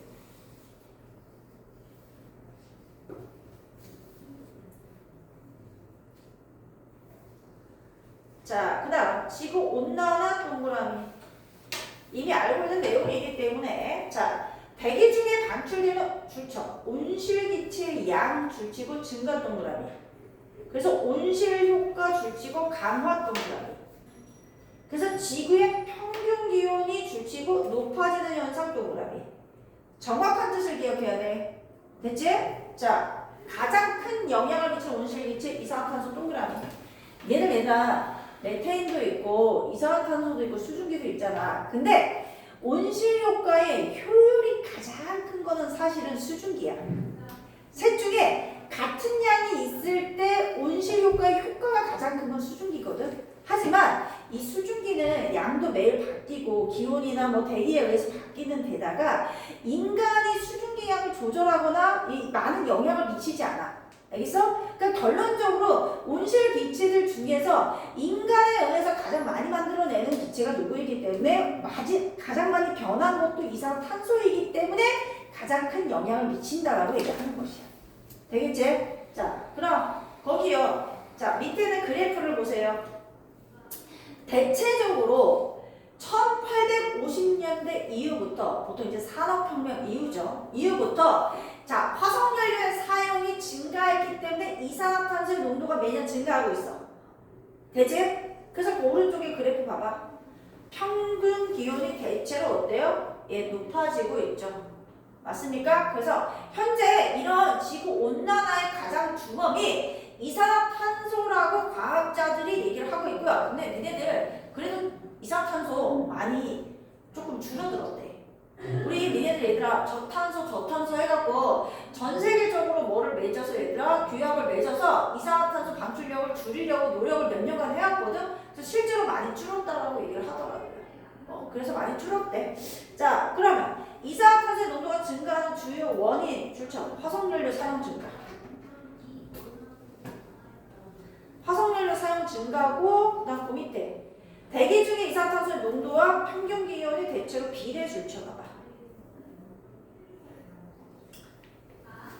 비례 줄쳐 놓으시고 야 그럼 물어보자. 얘들아 우리 여름하고 겨울 중에 이산화탄소 발생량 누가 더 많아? 겨울 둘 다. 둘 다? 보통 겨울이죠. 남방에 의해서 화석연료 사용량이 훨씬 더 크기 때문에 주로 겨울이에요. 됐죠? 자, 그 다음에 우리 지구 온난화에 의해서 발생하는 지구에 여러 가지 문제가 있잖아. 그럼 얘들아, 유선생님이 얘기하고 싶은 거는 양극화에 대해서 얘기를 하고 싶어. 니네들 지구 온난화의 영향에 누가 같이 오냐면 홍수하고 가뭄이나 뭐 한파랑 굉장히 폭염 이렇게 반대되는 뭐가 얘들아? 예, 반대되는 용어들이 많이 오거든요. 자, 선생님이 얘기하는 건 양극화야. 우리는 지구가 여기 책이 나와 있지 않지만 둥글어. 맞아? 그러면 태양 복사 에너지가 오면 어쩔 수 없이 얘들아 여기 사는 사람은 지표면이 이렇게 되어 있고 맞아? 적도에 사는 사람은 지표면이 이렇게 되어 있어. 그러면 자 태양빛이 올 때 얘는 수직하게 오고 얘는 좀 비스듬하게 들어온단 말이야. 그럼 어쩔 수 없이 지구가 둥글기 때문에 단위 면적당 받는 에너지가 다를 수밖에 없어. 그럼 어쩔 수 없어. 지구가 둥글기 때문에 그래. 이해되니? 위도별로 받는 태양 복사 에너지량이 다르고 지구 모양이 둥글고 지구가 자전하기 때문에 자 어쩔 수 없이 여기는 비가 많이 오는 지대 어느 위도는 비가 적게 오는 뭐다 얘들아 위도에 존재하고 있어 이미 그래 알겠지? 이미 그런 상황에서 지구 온난화가 일어나면 원래 비가 안 오는 지역에 더 안 오는 거야. 그 다음에 원래도 비가 많이 오는 지역에 더 많이 오는 현상이 일어나고 오케이? 우리나라를 따지면 여름에는 더 더워지고 겨울에는 더 추워지는 양극화 현상이 일어난다는 얘기야. 이해되시겠어요? 그래서 이런 용어들이 같이 오는 이유가 그것 때문이야. 되시겠죠? 또 마찬가지로 원래도 사막이 존재하는 지역에 더 사막화가 일어나는 겁니다. 됐죠? 그 다음 우리나라 같은 경우에는 얘들아 우리나라에 혹시 오징어 같은 거 이제 잘 안 잡히는 거 들어봤냐? 명태 이런 거 잘 안 잡힌다는 얘기 들어봤니? 예전에는 얘들아 우리나라 주변에서 오징어, 명태 이런 것도 꽤 많이 잡혔거든요. 이유는 뭐냐면 이제 차가운 물에서 사는 애들과 따뜻한 물에서 사는 물고기 어종이 다르잖아. 예전에는 우리나라 주변에도 이제 차가운 물에서 사는 뭐 같은 경우에 명태 이런 거 생태 같은 게 잘 잡혔거든. 근데 이제는 좀 수온이 올라가서 잘 안 잡혀요. 이해되시죠? 그다음 오히려 얘들아 이 바다 생태계가 우리나라 바다도 열대 지방의 바다 생태계로 많이 바뀌었죠. 마찬가지로 야 니네들 요즘에는 우리나라에서 키위 재배하지? 키위 우리나라에서 재배합니다. 창원이나 이쪽에 더운 지역에서 많이 재배해요. 키위 같은 거 망고도 재배하잖아. 제주도에서 망고 재배하는 거 모릅니까? 망고 재배합니다. 그러니까 작물들도 농작물들도 많이 뭐합니까 얘들아 바뀌고 있고요. 그로 인해서 얘들아 뭐 사과도 예전에는 여기 아래쪽에서 많이 재배를 하다가 위쪽으로 많이 올라왔습니다. 이런 식으로 얘들아 재배되는 뭐야 농작물이 재배되는 위치도 많이 바뀌고 있고요. 그 다음에 너네들 얘들아 물고기를 잡으려고 할 때 그물 모양이 조금씩 다 다르거든. 넌 내가 얘들아 이 물고기를 평상시에 많이 잡았어. 몇십 년 동안 많이 잡았어. 그래서 그 물고기 그물을 가지고 물고기를 잡으러 갔는데 그 물고기가 더 이상 있어 없어? 많이 없어졌죠. 그럼 뭐합니까 얘들아? 또 그런 것들을 교체하는 작업들도 해야 되고 우리에게 많은 영향을 미치고 있다 그런 내용입니다.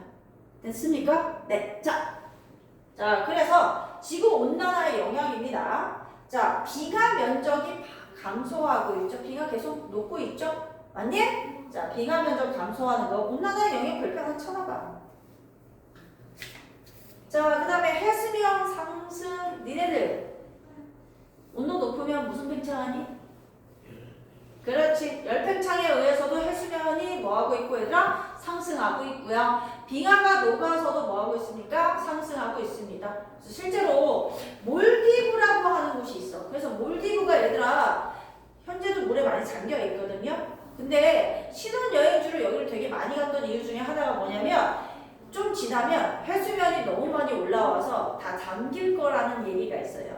그래서 많이 갔었어. 현재도 많이 잠겨 있어. 실제로. 자, 그 다음에 폭염과 홍수 같이 오는 이유 얘기했다. 뭐 이런 거 다 얘기했고요. 기상 이변이 증가하는 것들. 우리 선생님이 예전에는 장마철이 지금 올해는 우리나라에 그런 적이 없었는데 선생님이 작년이랑 재작년쯤에는 되게 무서웠어. 비가 올 때 진짜 무서웠어. 나는 태풍이 올 때는 기상에 뭐를 하기 때문에 예보를 하니까 우리가 조심하잖아. 근데 작년이랑 재작년에 진짜 무서운 게 장마철에 비가 내리는데 얘들아 갑자기 스콜성으로 되게 많이 내렸었잖아. 기억나?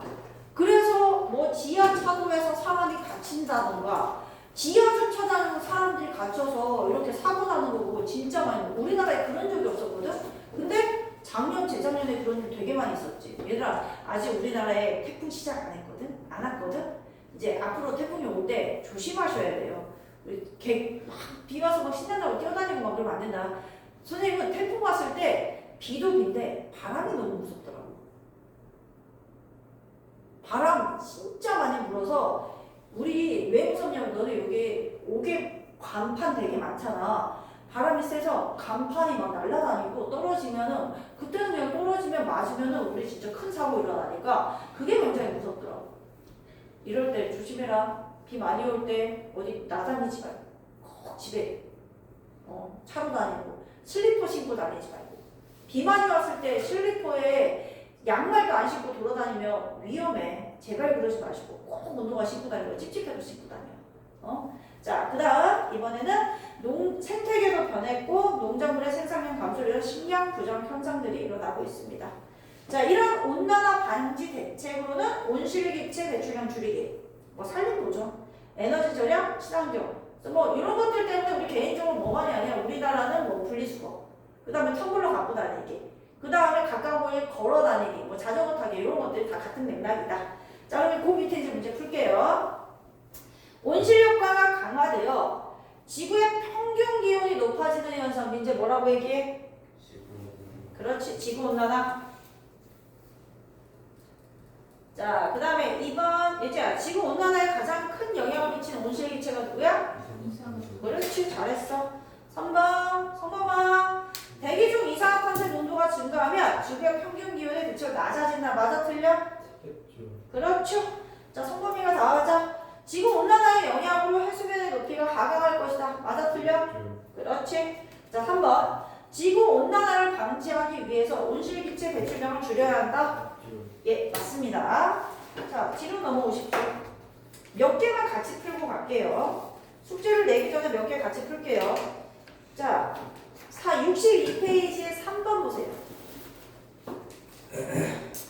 그림과 같이 기권을 A에서 D 4개의 층으로 구분하는 기준을 쓰세요. 거기 그래프를 보고 그대로 답하시면 돼요. 그래프 안에 X의 기온이 있고 Y의 높이가 있어.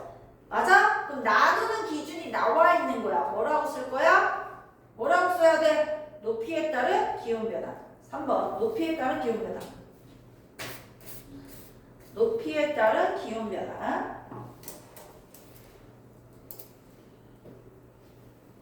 자, 높이에 따른 기온 변화고요.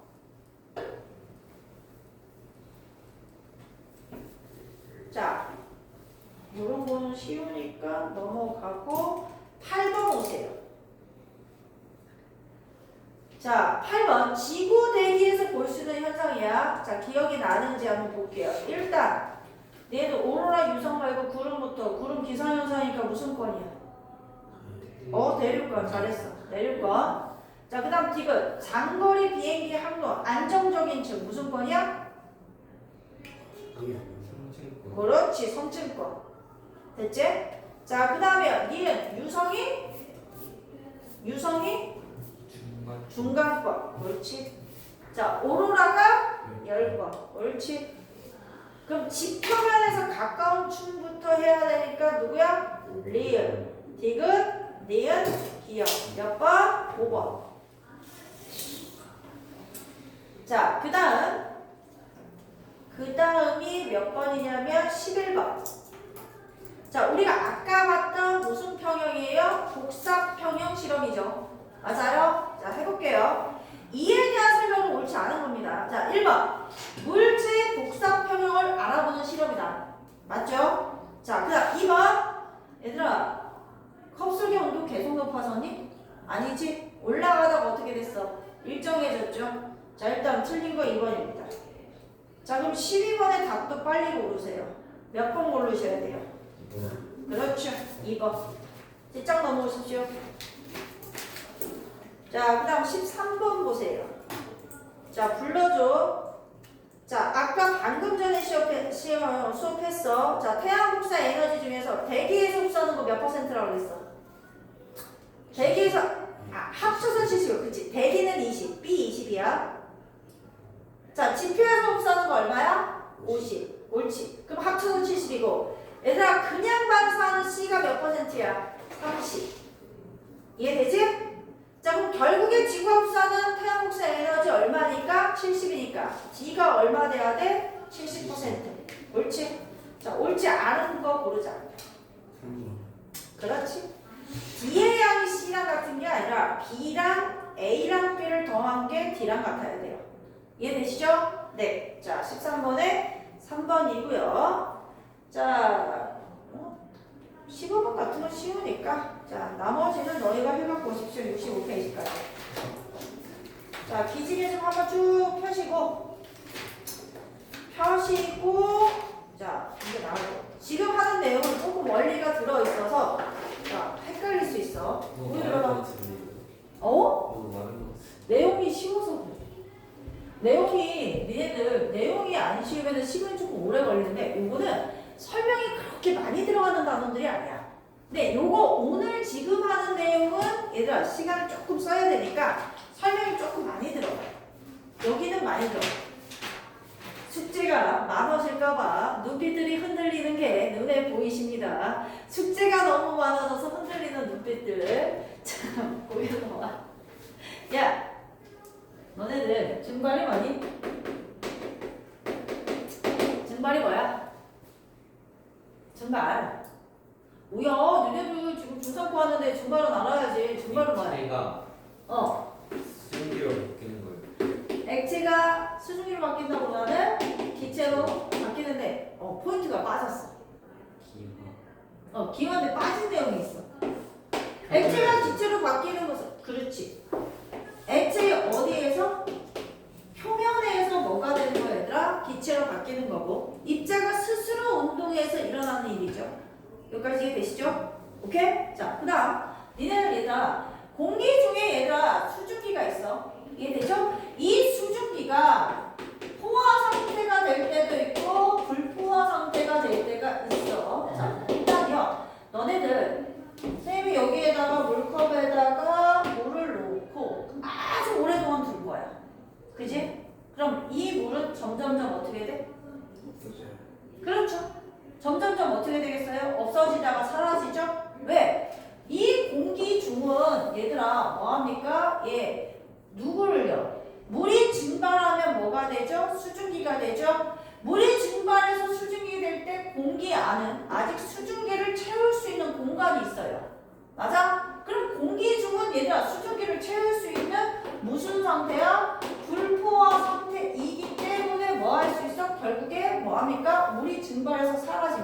근데 니들이 알아야 될 게 있어. 뭐냐면 오로지 액체에서 기체만 되는 뭐가 기화만 일어나느냐? 아니요. 그렇지 않아요. 결론적으로 기화가 돼서 사라졌다는 얘기지 기화만 일어나고 있지는 않습니다. 증발만 일어나고 있지는 않아요. 보세요. 자, 지금 불포화 상황에서는요. 액체에서 기체가 물이 수증기가 되는 현상이 일어납니다. 그런데 누가 기체가 다시 물방울이 되는 현상도 일어나고 있어요. 근데 니네들 잘 봐봐. 불포화 상황에서는 현재 물이 수증기가 되는 건 몇 개야? 4개야. 그런데 수증기가 물이 되는 건 몇 개야? 2개잖아. 그러면 결론적으로 봤을 때 액체가 기체가 되는 기화가 더 많이 일어나고 있기 때문에 뭐가 일어난다? 결론적으로 증발이 일어난다? 이렇게 얘기하셔야 돼요. 되겠습니까? 그러면 이번에는 포화 상태. 얘들 이거 있잖아. 여기 물 두고 여기 투명한 관으로 덮어놓으면 이 일정한 공간 안에 채울 수 있는 수증기의 양은 정해져 있겠죠.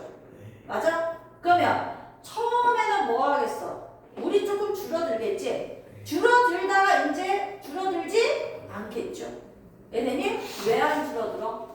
이동이 없어? 아니야. 우리 눈에 보이지 않아도요. 뭐합니까? 나가는 물방울과 수증기가 다시 뭐가 돼서 얘들아? 액화돼서 들어오는 물방울의 개수가 뭐하기 때문에 같기 때문에 무엇하다 얘들아?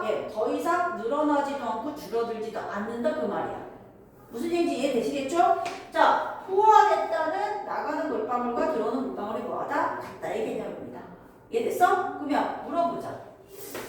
당연히 얘들아 들어오는 물방울이 더 많게 되면 결국에 들어오는 물방울 더 많게 되면 뭐 하게 되는 거야 얘들아? 많게 되면 무슨 상태야? 과포화 상태야. 오케이? 그 얘기는 좀 뒤에서 얘기를 하고요.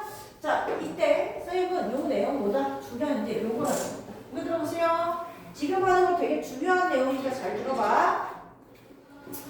이제 굉장히 중요한 양을 할 건데 포화 수증기 양을 할 거야. 너네들 2학년 거 배울 때 용해도 배웠던 거 기억나? 아니요. 배웠나? 배웠을 거야. 자, 용해도 그래프하고 되게 비슷하고요. 문제를 푸는 게 굉장히 유사하게 갑니다. 자, 포화 수증기 양들 볼게요. 당연히 여기 있어요. 포화는 뭐야? 포화는 뭐야? 완전히 다. 그렇지. 가득 채우는 거지. 맞아? 꽉 채우는 거지. 자, 누구의 양이야? 수증기의 양이야. 포화되는 수증기의 양이야. 말 그대로. 근데 기준이 있어야지. 야, 이만한 공간을 채우는 건지, 이만한 공간을 채우는 건지 기준이 있어야 될 거 아니야. 이해되시겠어요? 그래서 기준이 있어요. 어디에? 공기 1kg에 채우는 게 이게 기준이에요. 아시겠어요? 1kg에 채울 수 있는 누구? 수증기 양이고요. 어떻게 채워야 돼 얘들아? 가득 채울 수 있는 수증기 양이 포화 수증기 양이에요. 기준이 있습니다. 공기 1kg 안에 채울 수 있는 수증기 양이에요. 여기까지 됐지? 물어보자. 야, 공기 입자가 질소, 산소 이런 애들이 건조한 공기 입자가 균일하게 공기 중에 존재하고 있어? 그럼 이제 온도가 올라가면 공기 입자의 운동이 활발해져 둔해져? 공기 입자의 운동이 활발해져 둔해져? 온도가 올라가면 공기 입자의 운동이 활발해진다 둔해진다? 활발해진다. 운동 속도가 빨라진다. 맞아? 니네들 이번에 1학기 때 기말고사 때 아니 이번에 중간고사 때 시험 범위 들어갈 거야. 보일의 법칙, 샤를의 법칙 들어갈 겁니다. 오케이? 보일 샤를의 법칙 할 때도 나왔어. 얘들 기체 입자의 운동 속도를 변화시킬 수 있는 건 단 하나야? 뭐야? 기온이야. 온도가 올라가면 운동 속도가 빨라지고 온도가 내려가면 운동 속도가 느려지는 거야. 기온이 일정하면 운동 속도 안 변한다. 됐지? 어찌 됐든 간에 온도가 올라가.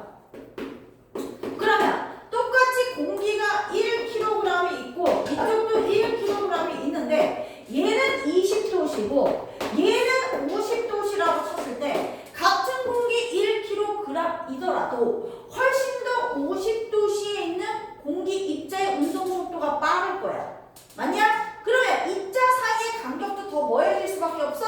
넓어질 수밖에 없어.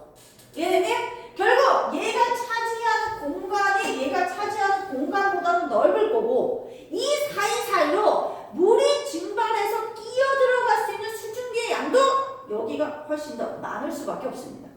이해되시겠어요? 그래서 기억해라. 뭐를요? 포화 수증기의 양은요. 얘 비례관계가 있어요. 누구와 비례관계가 있어? 기온과 비례관계가 있고요. 기온만이 포화 수증기의 양을 변화시킬 수 있어요. 이해되셨어요? 자, 이제 그래프가 그려질 겁니다. 자, 이렇게 해서요. 여기가 기온이고요. 되셨죠? 여기가요. 포화 수증기의 양이에요. 여기가 포화 수증기의 양이야. 다 안 쓸게. 포화 수증기의 양입니다. 됐죠? 그래프가 용해도 그래프하고 되게 비슷해요. 자, 여기까지 되셨죠? 자, 그럼 여기에 내 마음대로 할게. 여기가 한 60도씨라고 칠게요. 자, 60도씨에 여기가 A 지점이라고 하고요. 되셨죠? 자, 여기 곡선과 만나는 이 포화 수증기량 내 마음대로 30g이라고 해볼게요. 자, 이해되시죠? 그럼 잘 보세요. A는 현재 60도씨예요. 맞아? 근데 이 60도씨에서는 가득 채울 수 있는 포화 수증기 양은 이 그래프의 곡선과 만나는 지점입니다. 되셨어? 그러면 60도씨의 포화 수증기의 양은 얼마이다? 30g이다. 됐지? 근데 A는 내 마음대로 할게요. 쉽게 그냥 15g 갈게요. A는 현재 갖고 있는 수증기의 양이 몇 g밖에 없다? 15g밖에 없다. 이해되셨어요? 그러면 A가 현재 포화 상태야? 불포화 상태야? 불포화 상태야. 여기까지 됐죠? 불포화 상태의 A는 현재는 증발이 일어날 수 있는 상태야. 그러면 A를 포화시켜보자. A를 포화 상태로 만드는 방법이 있을 거야. 맞아? 포화 상태로 만드는 방법 두 가지가 있어. 자, 두 가지 너희들 한번 말해봐. 두 가지 뭐가 있을까? 그래, 어떻게? 15g을 두고 그렇지. 일단은 여기에서 수증기를 여기로 만나게 하면 되잖아. 그치? 그러면 수증기를 얼마 넣으시면 돼요? 수증기가 15g 더 추가되면은 얘 포화 상태가 됩니다. 됐지? 근데 한 개 더 있지. 온도를 낮추는 그렇지. 온도를 낮추는 거야. 온도를 낮출 거야. 이해되겠어? 온도가 낮춰서 내 맘대로 할게. 여기가 30도씨라고 할게. 되겠어? 몇 도가 되면 30도가 되면은 얘는 무슨 상태가 되는 거야? 포화 상태가 되는 것이야. 이해되겠어? 자, 포화 상태로 만드는 방법 두 가지다. 수증기를 더 넣거나 아니면 온도를 뭐한다? 낮추면 된다. 여기까지 되시죠? 근데 하루 중에 얘들아, 특히 맑은 날은 얘들아 대기 흐름이 잘 없어. 그래서 특히나 맑은 날은 공기 중에 수증기 양이 거의 일정합니다. 이해되셨어요? 그러면 수증기가 더 늘어나거나 해서 포화되는 상태는 없어요. 하루 중에. 근데 하루 중에 얘들아 태양의 움직임에 따라 기온은 오르락내리락 하잖아. 이해되냐? 그럼 맑은 날 수증기 양이 현재 수증기 양이 일정하더라도 온도가 낮아지면 포화 상태에 도달할 때도 있을 거 아니야. 여기까지 되시겠어요? 그래서 자, 하루 중 온도가 낮아져서 이해되죠? 포화 상태에 도달하고요. 더 낮아져서 이거보다 더 내려갔다고 칩시다. 여기까지 이해되셨어요? 자, 더 내려가면은 우리는 이걸 무슨 포화야? 과포화 상태가 되는 거야. 됐니? 자, 이 과포화 상태는 이겁니다. 얘들아, 엘리베이터로 선생님이 항상 얘기를 하는데 엘리베이터의 정원이 10명이야.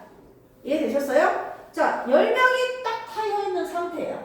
근데 여기로 넘어가면은 10명이 정원인데 12명이 2명이 더 탔어. 그럼 12명 됐지? 맞아? 그럼 얘는 이 12명이면 거기서 소리 나잖아. 그 상태로 계속 있을 수 있어? 아니죠. 불안정한 상태죠. 그럼 어떻게 해야 돼요? 2명이 어찌됐든 간에 내려야 돼. 내려야지만 엘리베이터가 움직이잖아. 이해되시겠어요? 마찬가지로 이 상태에서 넘어가서 과포화 상태가 되면 더 이상 공기 중에 수증기 상태로 머물러 있을 수 없어요. 아시겠어요? 다시 수증기에서 뭐가 되는 얘들아? 물방울이 되는 액화 상태, 응결이 일어나야 됩니다. 이해되시겠니? 응결이 시작돼요. 결국 뭐가 기준입니까? 요 온도가 기준입니다. 이걸 기준으로 더 내려가면 뭐가 시작된다? 응결이 시작된다. 이해됐니? 이 온도, 여기서는 30도지만 냉각대에서 포화 상태가 되는 온도, 이 온도가 응결이 시작되는 온도, 우리는 이걸 뭐라고 얘기하냐? 이슬이 생기는 온도라고 그래서 이슬점이다라고 부릅니다. 여기까지 이해되셨어요? 자, 이슬점이야. 여기까지 이해되니? 그러면 자, 이 상태에서요. 진짜 선생님이 여기에 그냥 B라는 애를 하나 둘게. B라는 애를 하나 둘게. B는 A보다는 뭐는 작아요? 내가 여기를 한 몇 도라고 할 거냐면 한 45. 됐어? 45라고 할게요. B는 누구보다? A보다 온도가 낮으니까 포화 수증기 양이 얼마인지 몰라도 작아요. 이해되죠? 하지만 A, B의 공통점이 하나 있어요. 현재 수증기가 몇 g으로 똑같습니까? 15g으로 똑같아요. 맞아요? 현재 수증기 양이 똑같아서 냉각시켜서 포화되는 온도가 똑같죠. 몇 도로 똑같아요? 30도로 똑같아요. 무슨 점이 똑같아요? 이슬점이 똑같아요. 이해되니? 자, 그럼 여기서 추가할게요. 자, 포화 수증기의 양은 기온하고만 상관이 있다고 그랬죠? 맞아? 근데 누구는 이슬점은 관련이 있어요. 누구하고? 현재 수증기의 양과 관련이 있고요. 비례관계가 있고요. 현재 수증기량수는 여기다가 표시해볼게. 그러면 C라고 표시하면 요 C가 얼마인지는 정확히 선생님이 표시를 안 했지만 낮춰서 냉각시키면 맞아? 여기에서 포화되고 이 온도가 A, B보다 높은 거는 알겠네? 이해되시겠어? 그러면 현재 수증기량이 높으면 결국에 무엇하다 얘들아?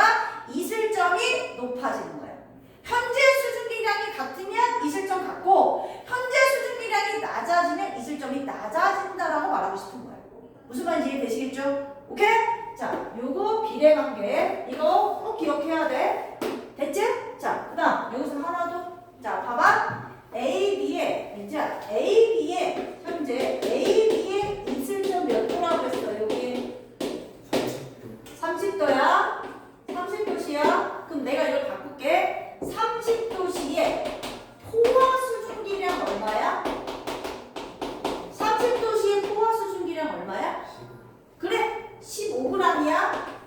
맞아? 근데 이 15g은 A, B의 무슨 수증기의 양이야? 현재 수증기의 양이지. 맞아? A, B의 현재 수증기의 양이야. 그럼 내가 하고 싶은 말 무슨 얘기야? 현재 수증기의 양을 문제를 풀다 보면 안 알려줘요. 현재 수증기의 양을 알려주지 않는데 이 그래프를 주고 이슬점을 줍니다. 그러면 우리는 알아낼 수 있다는 얘기야. 왜? 이슬점에서의 포화 수증기의 양이 현재 수증기의 양과 어떻다는 얘기야? 같다라는 얘기야. 알겠니? 그래서 그래프 주고 이슬점 주면 현재 수증기의 양을 뭐 할 수 있다? 알 수 있다. 이해되겠지? 자, 그래서 무엇하다? 이슬점에서의 무슨 수증기의 양이 포화 무슨 양의 수증기의 양이 같습니다. 이꼴 무슨 수증기의 양과 똑같다? 현재 수증기의 양과 어떻다? 같다? 기억해야 돼. 되겠어? 여기까지 이해되지? 자, 이 상태에서 자, 우리 이런 얘기 얘기하지. 얘들아, 요즘 우리 습도 어땠어? 우리 습도 어땠어? 요즘 얘들아, 우리가 어젠가가 입추였거든? 쌤 딱 입추 지나니까 그래도 어제 밤부터는 조금 선선하지 않았어? 그 이틀 전보다는 절기가 진짜 정확한 게 쌤이 이틀 전인가는 밤에 잘 때 진짜 죽는 줄 알았거든. 에어컨을 틀어도 너무 더운 거야. 근데 그때는 습도가 되게 높은 느낌이었거든. 근데 너네들 지금 에어컨 틀었는데 살짝 춥지 지금? 네. 춥지? 니들 습도 너네들 오늘 말고 그저께 이틀 전에 학원에서 에어컨 빵빵 틀었을 때 추웠어? 기억 이틀 전의 기억도 사라졌습니까? 얘들아, 습도가 높을 때는 에어컨을 틀어도 우리가 얘들아 뭐 하지 않아? 춥다고 잘 안 느끼거든? 근데 조금 건조해지기 싶다가 하면은 우리가 습도가 뭐 하면 낮아지면 되게 이 에어컨을 틀면은 보통 친구들 춥다고 얘기해. 어찌됐든 간에 습도를 얘기할 건데 습도는 얘들아 우리가 가로치고 원래 우리가 흔히 쓰는 습도는 상대 습도야. 상대 습도야. 그러니까 공기 중에 이 수증기가 얼마의 비율로 있는 봐봐. 상대 습도는 얘들아 A의 상대 습도 순위 한번 구해볼게. A는 현재 60도기 때문에 수증기를 얼만큼까지 채울 수 있어? 30g까지 채울 수 있어. 맞아? 그치? 30g까지 채울 수 있는데 A가 현재 갖고 있는 수증기는 얼마밖에 없어? 15밖에 없어. 맞냐? 또한 내가 이걸 뭐라고 얘기했어? 비율이라고 얘기했어. 비율이니까 곱하기 얼마를 해야 되겠어? 100을 해야겠지? 되셨어요? 그러면 100을 했을 때 단위는 항상 뭐로 나옵니까? 퍼센트로 나옵니다. 내 말 이해되시겠죠? 자, 그러면 누구? 예, B를 한번 해볼게요. 맘대로 내. 넣어볼게요. 여기다 그냥 45 넣을게요. 얘는. 아니, 45가 아니라 얼마 넣어야 되냐? 아이씨, 이거 어려워. 그냥 22 넣을게, 내 맘대로. 알겠지? 그럼 얘들아, B도 한번 해보자. 그걸 들어봐. B는 얘들아, 원래 얘가 45도니까, 맞아? 가득 채우면 몇 그램 채울 수 있었어? 20이 채울 수 있었어. 그지? 근데 21을 채울 수 있었는데 몇 g밖에 없어? 15g밖에 없어. 이해되겠어? 그러면 15 곱하기 100 하시면 돼요. 자, 나 이렇게 그냥 숫자 넣어서 계산했지만 상대 습도를 구하는 공식을 이를 통해서 뭘 하는 거야, 얘들아? 너희들이 생각을 한번 유출해보라는 거야. 됐어? 한번 유출해보자. 얘들아, 밑에 오는 거 현재 기온에서 얼마큼의 수증기를 채울 수 있느냐지? 이해되시겠어요? 그러면 아래에 오는 거는 현재 기온이 무슨 수증기의 양? 얼마나 채울 수 있느냐? 포화 수증기의 양이고요. 이해됐죠? 위에 오는 건 현재 내가 가지고 있는 수증기의 양이죠. 됐어? 현재 무슨 양? 수증기의 양 곱하기 무엇을 하시면 되겠습니까? 100을 하시면 구할 수 있습니다. 됐니? 그럼 너네들 수학 잘하잖아. 수학적으로 현재 수증기량 일정하면 얘랑 비례야 반비례야? 수학적으로 위에 게 일정하면 분모에 있는 애랑 결과값이랑 비례야 반비례야? 반비례. 야, 얘는 2분의 1하고 3분의 1 중에 얘가 크지만 전체로 이게 크잖아. 반비례. 이거랑 무슨 관계야? 비례. 맞아? 그럼 내가 아까 얘기했던 거 봐라. 야, 맑은 날 아까 얘기했다. 맑은 날 대기 상태가 안정적이기 때문에 이 현재 수증기량은 거의 밖에 안 바뀌어. 안 바뀌어. 그러면 하루 중 맑은 날 누구는 현재 수증기량은 거의 일정하잖아. 그지? 얘가 일정한 상황에서 기온은 달라지죠. 맞아? 근데 여기에서 그랬어. 기온이 포화 수증기량과 상관이 있어서 기온이 올라가면 포화 수증기량 증가하고 기온이 내려가면 포화 수증기량 감소한다고 그랬어. 맞니? 그럼 얘들 하루 중 온도가 가장 낮을 때가 언제야? 하루 중 온도가 가장 낮을 때가 언제야? 그렇지. 해 뜨기 직전. 맞아? 해 뜨기 직전에 가장 낮아? 그러면 해 뜨기 전에 기온이 낮아지면 당연히 포화 수증기량 뭐하냐? 감소하지. 그럼 얘 낮아지면 얘 일정할 때 상대 습도는 어떻게 돼야 돼? 가장 높지? 새벽에 상대 습도 가장 높지? 그래서 니들 새벽에 맑은 날 뭐 잘 끼냐? 안기. 맞아? 안기 눈에 보이지? 공기 중에 있는 수증기가 새벽녘에 지표면의 온도가 많이 냉각되어 있기 때문에 뭐에 의해서 지표면의 차가 온도에 의해서 공기 중 수증기가 응결해서 지표면 위에 떠있는 게 안개란 말이야. 무슨 말인지 이해되시겠죠? 오케이? 그럼 이제 반대로 하루 온도가 가장 높은 날이 언제야? 몇 시야? 2시. 이해됐지? 2시 되면 기온 올라가. 그럼 기온 올라가면 포화 수증기량 증가했지? 얘는 거의 일정하니까 상대 습도가 어때요? 가장 낮죠. 이해됩니까? 우리 빨래 언제 가장 잘 말라? 밤? 아니, 빨래는 햇빛 쨍쨍할 때 잘 마르지. 그치? 그럼 니네들 얘들아 증발되는 거잖아. 낮에 햇빛 쨍쨍할 때 널면 기온도 높은데 얘들아 상대 습도는 굉장히 어때요? 낮으니까 빨래가 굉장히 잘 마르죠. 이거는 뭐 기온과 상관없이 그래서 장마철에 얘들 장마철에 빨래 잘 마르니? 기온은 높은데 장마철에 얘들아 습도가 굉장히 높잖아.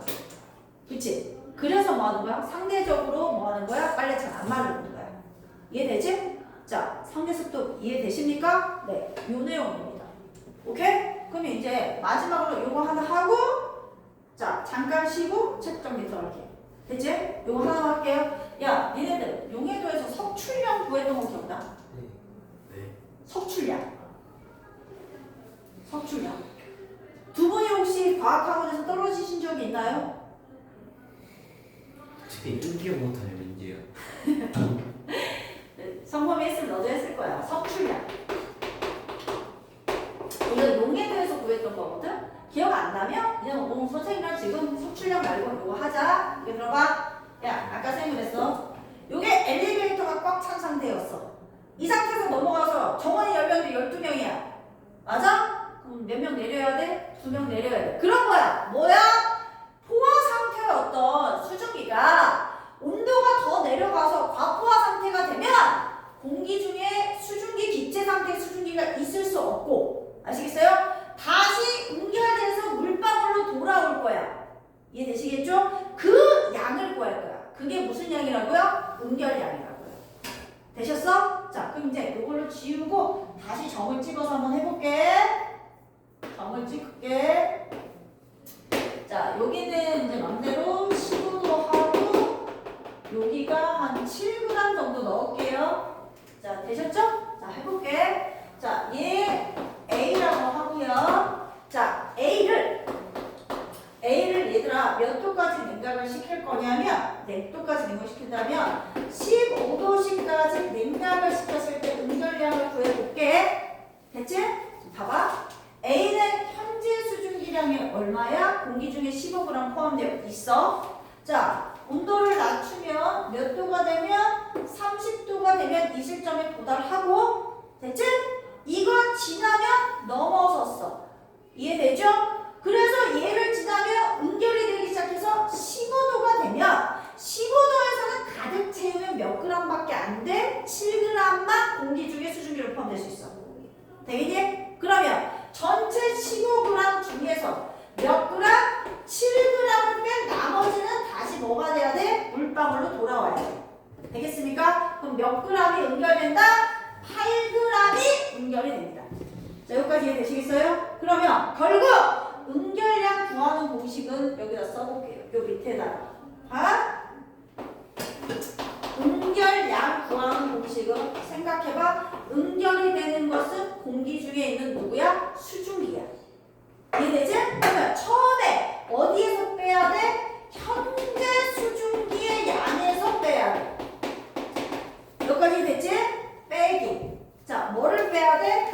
냉각된 뭐에서? 온도에서 얼만큼 수증기를 채울 수 있느냐를 찾아야 될 거 아니야. 맞아? 냉각된 온도의 무슨 수증기량을 빼야 돼? 포화 수증기의 양을 빼야겠지. 이해되시겠죠? 그러면 무슨 양이 나오고요? 응결량이 나오고요. 문제 푸실 때 조심해야 돼요. 뭐를 조심하냐면 얘 포화 수증기량 기준이 뭐라고요? 공기 1kg당입니다. 맞아요? 그럼 너네는 이거 문제 풀다 보면 이 응결량을 구할 때 그 공간이 1kg이 아닌 경우들이 많아. 2kg일 수도 있고 3kg일 수도 있고 10kg일 수도 있어. 맞아? 그러면 1kg당에 해당되는 거를 여기서 찾은 다음에 뭐 곱하기를 하든지 해서 문제를 구하셔야 돼요. 이 그래프는 1kg당으로 나온 겁니다. 됐지? 네. 잠깐만 쉬다가 책 정리하고 문제 풀어보겠습니다. 되겠니? 네. 바지 벗겨있어. 자, 앉으시고, 자, 일단 66페이지.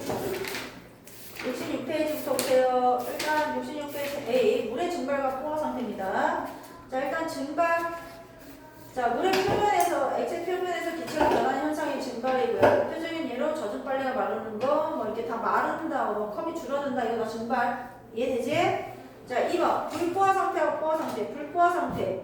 자, 어떤 공기가, 저처럼 더 불포화 상태. 어떤 공기가 수증기를 더 포함할 수 있는 상태가 불포화 상태를 줄치시고, 지금 불포화 상태를 봐봐. 화살표 봐봐, 얘들아. 물에서 수증기로 나가는 빨간색 화살표는 5개인데, 자, 공기 중에 있는 수증기 상태에서 물로 들어오는 얘 화살표는 3개밖에 없죠? 맞아요? 그럼 결론적으로 증발량이 무슨 양보다 많은 상태, 응결량보다 많은 상태가 불포화 상태다. 이해되니? 자, 거기 줄쳐. 증발량이 응결량보다 많은 거 부등호 표시 보라색 그거 줄 치시고. 그래서 물의 양이 점점 줄어든다. 자, 그 다음에 포화 상태 동그라미. 자, 어떤 공기가 줄쳐라. 수증기를 최대한 포함하고 있는 상태고요.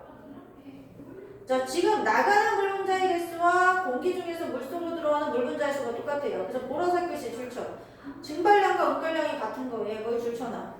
그래서 더 이상 물의 양이 뭐하지 않습니까? 예, 줄어들지 않습니다. 되셨죠? 자, 물의 증발과 포함이다. 물이 계속 증발하여 물의 높이가 점점 가는 낮아집니다. 불포화 상태니까요. 근데 나는 줄쳐봐. 낮아지다가 어느 정도 시간 지나면 더 이상 변하지 않아. 이유는 포화 상태에 도달하기 때문이죠. 자, 여기까지 이해되시겠죠? 그래서 자, 며칠 뒤에 남아있는 물의 양은 나가 더 많습니다. 이유는 무엇 때문이다? 자, 나에서 수조하는 공기가 증발하는 수증기가 더 이상 포함할 수 없기 때문이고요. 그래서 줄쳐. 일정량 안에 공기가 포함할 수 있는 수증기의 양은 한계가 있다는 걸 보여주는 겁니다. 자, 여기까지 이해되시죠? 자, 그럼 67페이지 빨리 풀고 뒷장 가자. 1번 물의 증발에 대한 설명으로 오르노 옳지 않은 X입니다. 1번 증발은 액체 내부에서 물 분자가 수증기로 얘들아 너희들 이거 지금 중학교 1학년 과정에 있어. 내부에서도 액체가 기체가 되는 거는 뭐야? 증발이 아니라 끓음이야. 됐지? 자, X. 자, 2번 젖은 빨래가 마르는 건 얘 증발의 예이죠. O. 자, 그 다음 2번 그림과 같이 가와 나의 두 개의 비커에 같은 양의 물을 담고 나에만 수저로 덮은 후에 며칠 뒤에 물의 양을 비교했습니다. 물의 양이 더 많이 남은 건 당연히 누구죠? 나.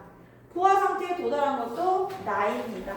자, 뒷장 68페이지. 자, 포화 수증기량 네모쳐. 중요한 건 이거야. 자, 쭉 줄쳐라. 포화 상태의 공기 줄치고 동그라미. 공기 1kg 동그라미. 자, 들어있는 줄쳐. 수증기의 양을 그람. 네, 거기까지 줄치시고요. 기온과 포화 수증기의 양의 관계. 기온이 높을수록 포화 수증기의 양이 많아진다. 줄치고 별표야. 얘들아, 니네들 기온이 같으면 포화 수증기량이 같은 거야. 알겠어? 기온만이 포화 수증기량을 변화시킬 수 있어. 다른 거는 절대 영향 주지 않습니다. 되겠니? 자, 기억해야 돼. 그래서 거기 그래프 보세요. 자, 물어볼게. 민재야, A의 현재 기온 몇 도야? 어디? 응? 아, 68페이지 A 현재 기온 몇 도야? 한 30도. 30도의 포화 수증기량 얼마야? 14.7이요. 아니, 포화 수증기량. A의 포화 수증기량.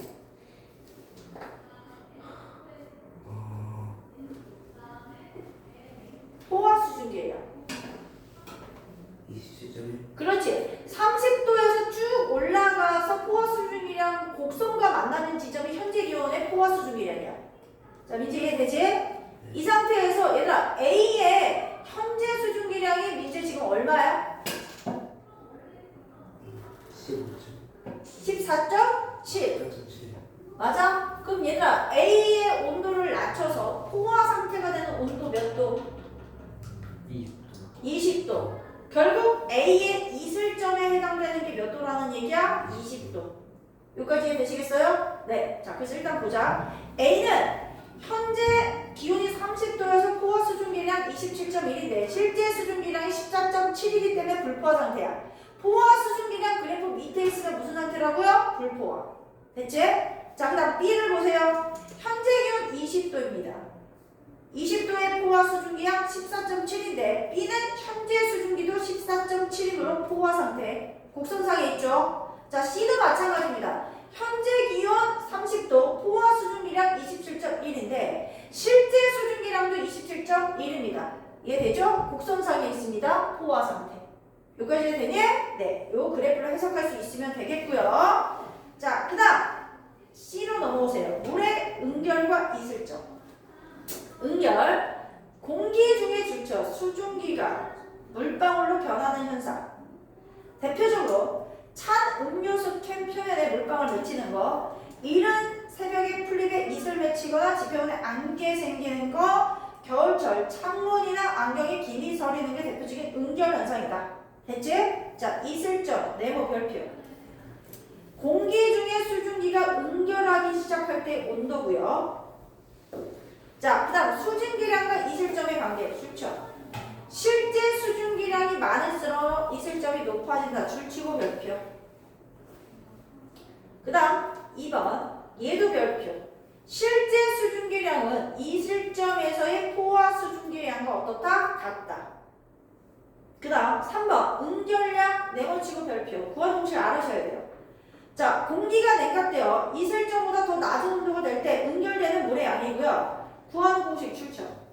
실제 수증기량 빼기 냉각된 온도에서의 포화 수증기의 양입니다. 자, 여기까지 이해되시죠? 이때 너네들 그 응결 현상의 얘 밑에다가 얘들아 써놔. 얘 써놔. 요거 써놔. 자, 포화 수증기의 양이랑 여기 비례인 거는 이거 써주시고, 실제 수증기량과 비례 관계인 거는 이슬점이야. 서로 연관이 있지. 이렇게 연관 없고 이렇게 연관 없다. 알겠지? 요렇게 잘 기억해 두십시오. 요걸 잘 기억해 두십시오. 자, 잘 기억해 주시고요. 자, 이제 실제로 문제 풀어볼게요. 69페이지 메뉴 1번. 자, 포화 수증기량에 대한 설명이다. 가로에 알맞는 값 또는 말을 쓰세요. 포화 수증기의 양은 포화 상태의 기준이 있죠. 공기 몇 킬로그램? 1kg. 들어있는 수증기의 양을 그램으로 나타내는 것으로 기온이 뭐 할수록? 높을수록. 자, 그 다음 2번. 얘들아, 포화 수증기량 곡선상에 오는 게 포화 상태야. 됐지? 포화 상태인 거 A, B, C 중에서 누구만 가능해? A. 그렇지. 자, B의 실제 수증기량 얼마야? 옆으로. 그렇지. 옆으로 7.6. 자, C의 포화 수증기의 양은 27점. 그렇지. 30도씨에서 곡선과 만나는 지점 얼마? 27.1. 자, 1번 증발이면 증, 응결이면 응이라고 쓰세요. 자, 1번 젖은 빨래가 말하는 건 뭐죠? 증발. 자, 차가운 병 표면에 물방울 맺히는 것은 응결. 자, 여름철 마당에 뿌리뿌리 금세 바르는 것은 증발. 자, 안개 생기는 것은 응결. 자, 어항의 물이 점점 줄어드는 것은 그렇죠. 자, 2번 공기가 냉각돼서 수증기가 물로 변하기 시작할 때 온도 무슨 점? 이슬점. 현재 수증기량이 많을수록 뭐한다? 높아진다. 자, 한 명씩 시킬게. 민재야, A의 이슬점 몇 도야? 어디요? A의 이슬점 3번에 A의 이슬점 몇 도야? 4.7이요. 아니야, 이슬점은 온도야. 네가 얘기한 거는 실제 수증기량이야. A의 이슬점 몇 도야? 20도요. 그렇지. A는 현재 기온과 이슬점이 똑같은 거야. 됐지? 성범아, B의 이슬점 몇 도야? B의 이슬점 22.5 정도 될 것 같지. 아니야. 현재 기온 말고 이슬점. 아, 10도요. 10도. 됐지? 네. 자, 예지야, C의 이슬점 몇 도야? 20. 그렇지. 되시겠어요? 네. 자, 니네들 D의 이슬점은 몇 도야? 25도. 이해되겠냐? 네. 그러면 이슬점이 가장 나누는 거 누굽니까? B. 근데 사실 안 구해도 알아야 돼. 왜? 실제 수증기가 가장 적은 게 이슬점이 가장 낮은 거야. 알겠니? 그렇기 때문에 안 구해봐도 알 수 있다. 이해되죠? 네. 자, 그 다음에요. 2번. 빨리 구해. 11.4. 자, 지금 D의 현재 수증기량 얼마야? 20이요. 20이요. 맞아요? 네. 자, 몇 도로 냉각한대요? 10도요. 10도. 그럼 10도에서의 포화 수증기량 얼마요? 7.6. 빼야 되죠? 네, 빼십시오. 12.4. 그렇죠? 12점 얼마죠? 4고요. 요거 상대습도 공식까지 됐으니까 그거만 하고 보내드릴게요. 공식 하나만 하고 보내드릴게요. 자, 70페이지 맨 위에 상대습도 구하는 공식. 별표. 건조하고 습한 정도고요. 일반적으로 상대습도 좋죠. 구하는 공식 별표 하나 치세요. 자, 현재 기온에서의 포화 수증기량 분의 실제 수증기량 곱하기 100이고요. 야, 니들 이거 그래프 곡선상에 오는 애. 아, 몇 퍼야? 몇 퍼야, 얘들아? 100퍼야. 100퍼야. 그리고 내가 다음 시간에 이거 까먹을까봐 이거 하나만 하고 할게. 왜 들어봐, 얘들아? 얘는 이거 ABC 습도 누가 제일 큰지 구하라. 습도 누가 제일 낮은지 구하라고 하면, 오케이? 물론 계산해보는 게 제일 빠르거든? 근데 이 점에서 포화 수증기량의 수직선을 하나 이렇게 그려. 수직선을 그려서 이 거리가 멀면 보통 습도가 낮아요. 아시겠어요? 시험 볼 때 빠르게 구할 때는 보통 이렇게 구하셔도 돼요. 애매한 거리들은 직접 구하시면 됩니다. 되셨어요? 네, 이렇게 기하시면 되고 우리 두 분은 잘 가시고 손범위 숙제 안 하는 거 잘 해오시고 알겠죠? 네, 가시고요. 이제는 잠깐만 있어보시고 네, 잘 회의하고 오세요. 네. 네.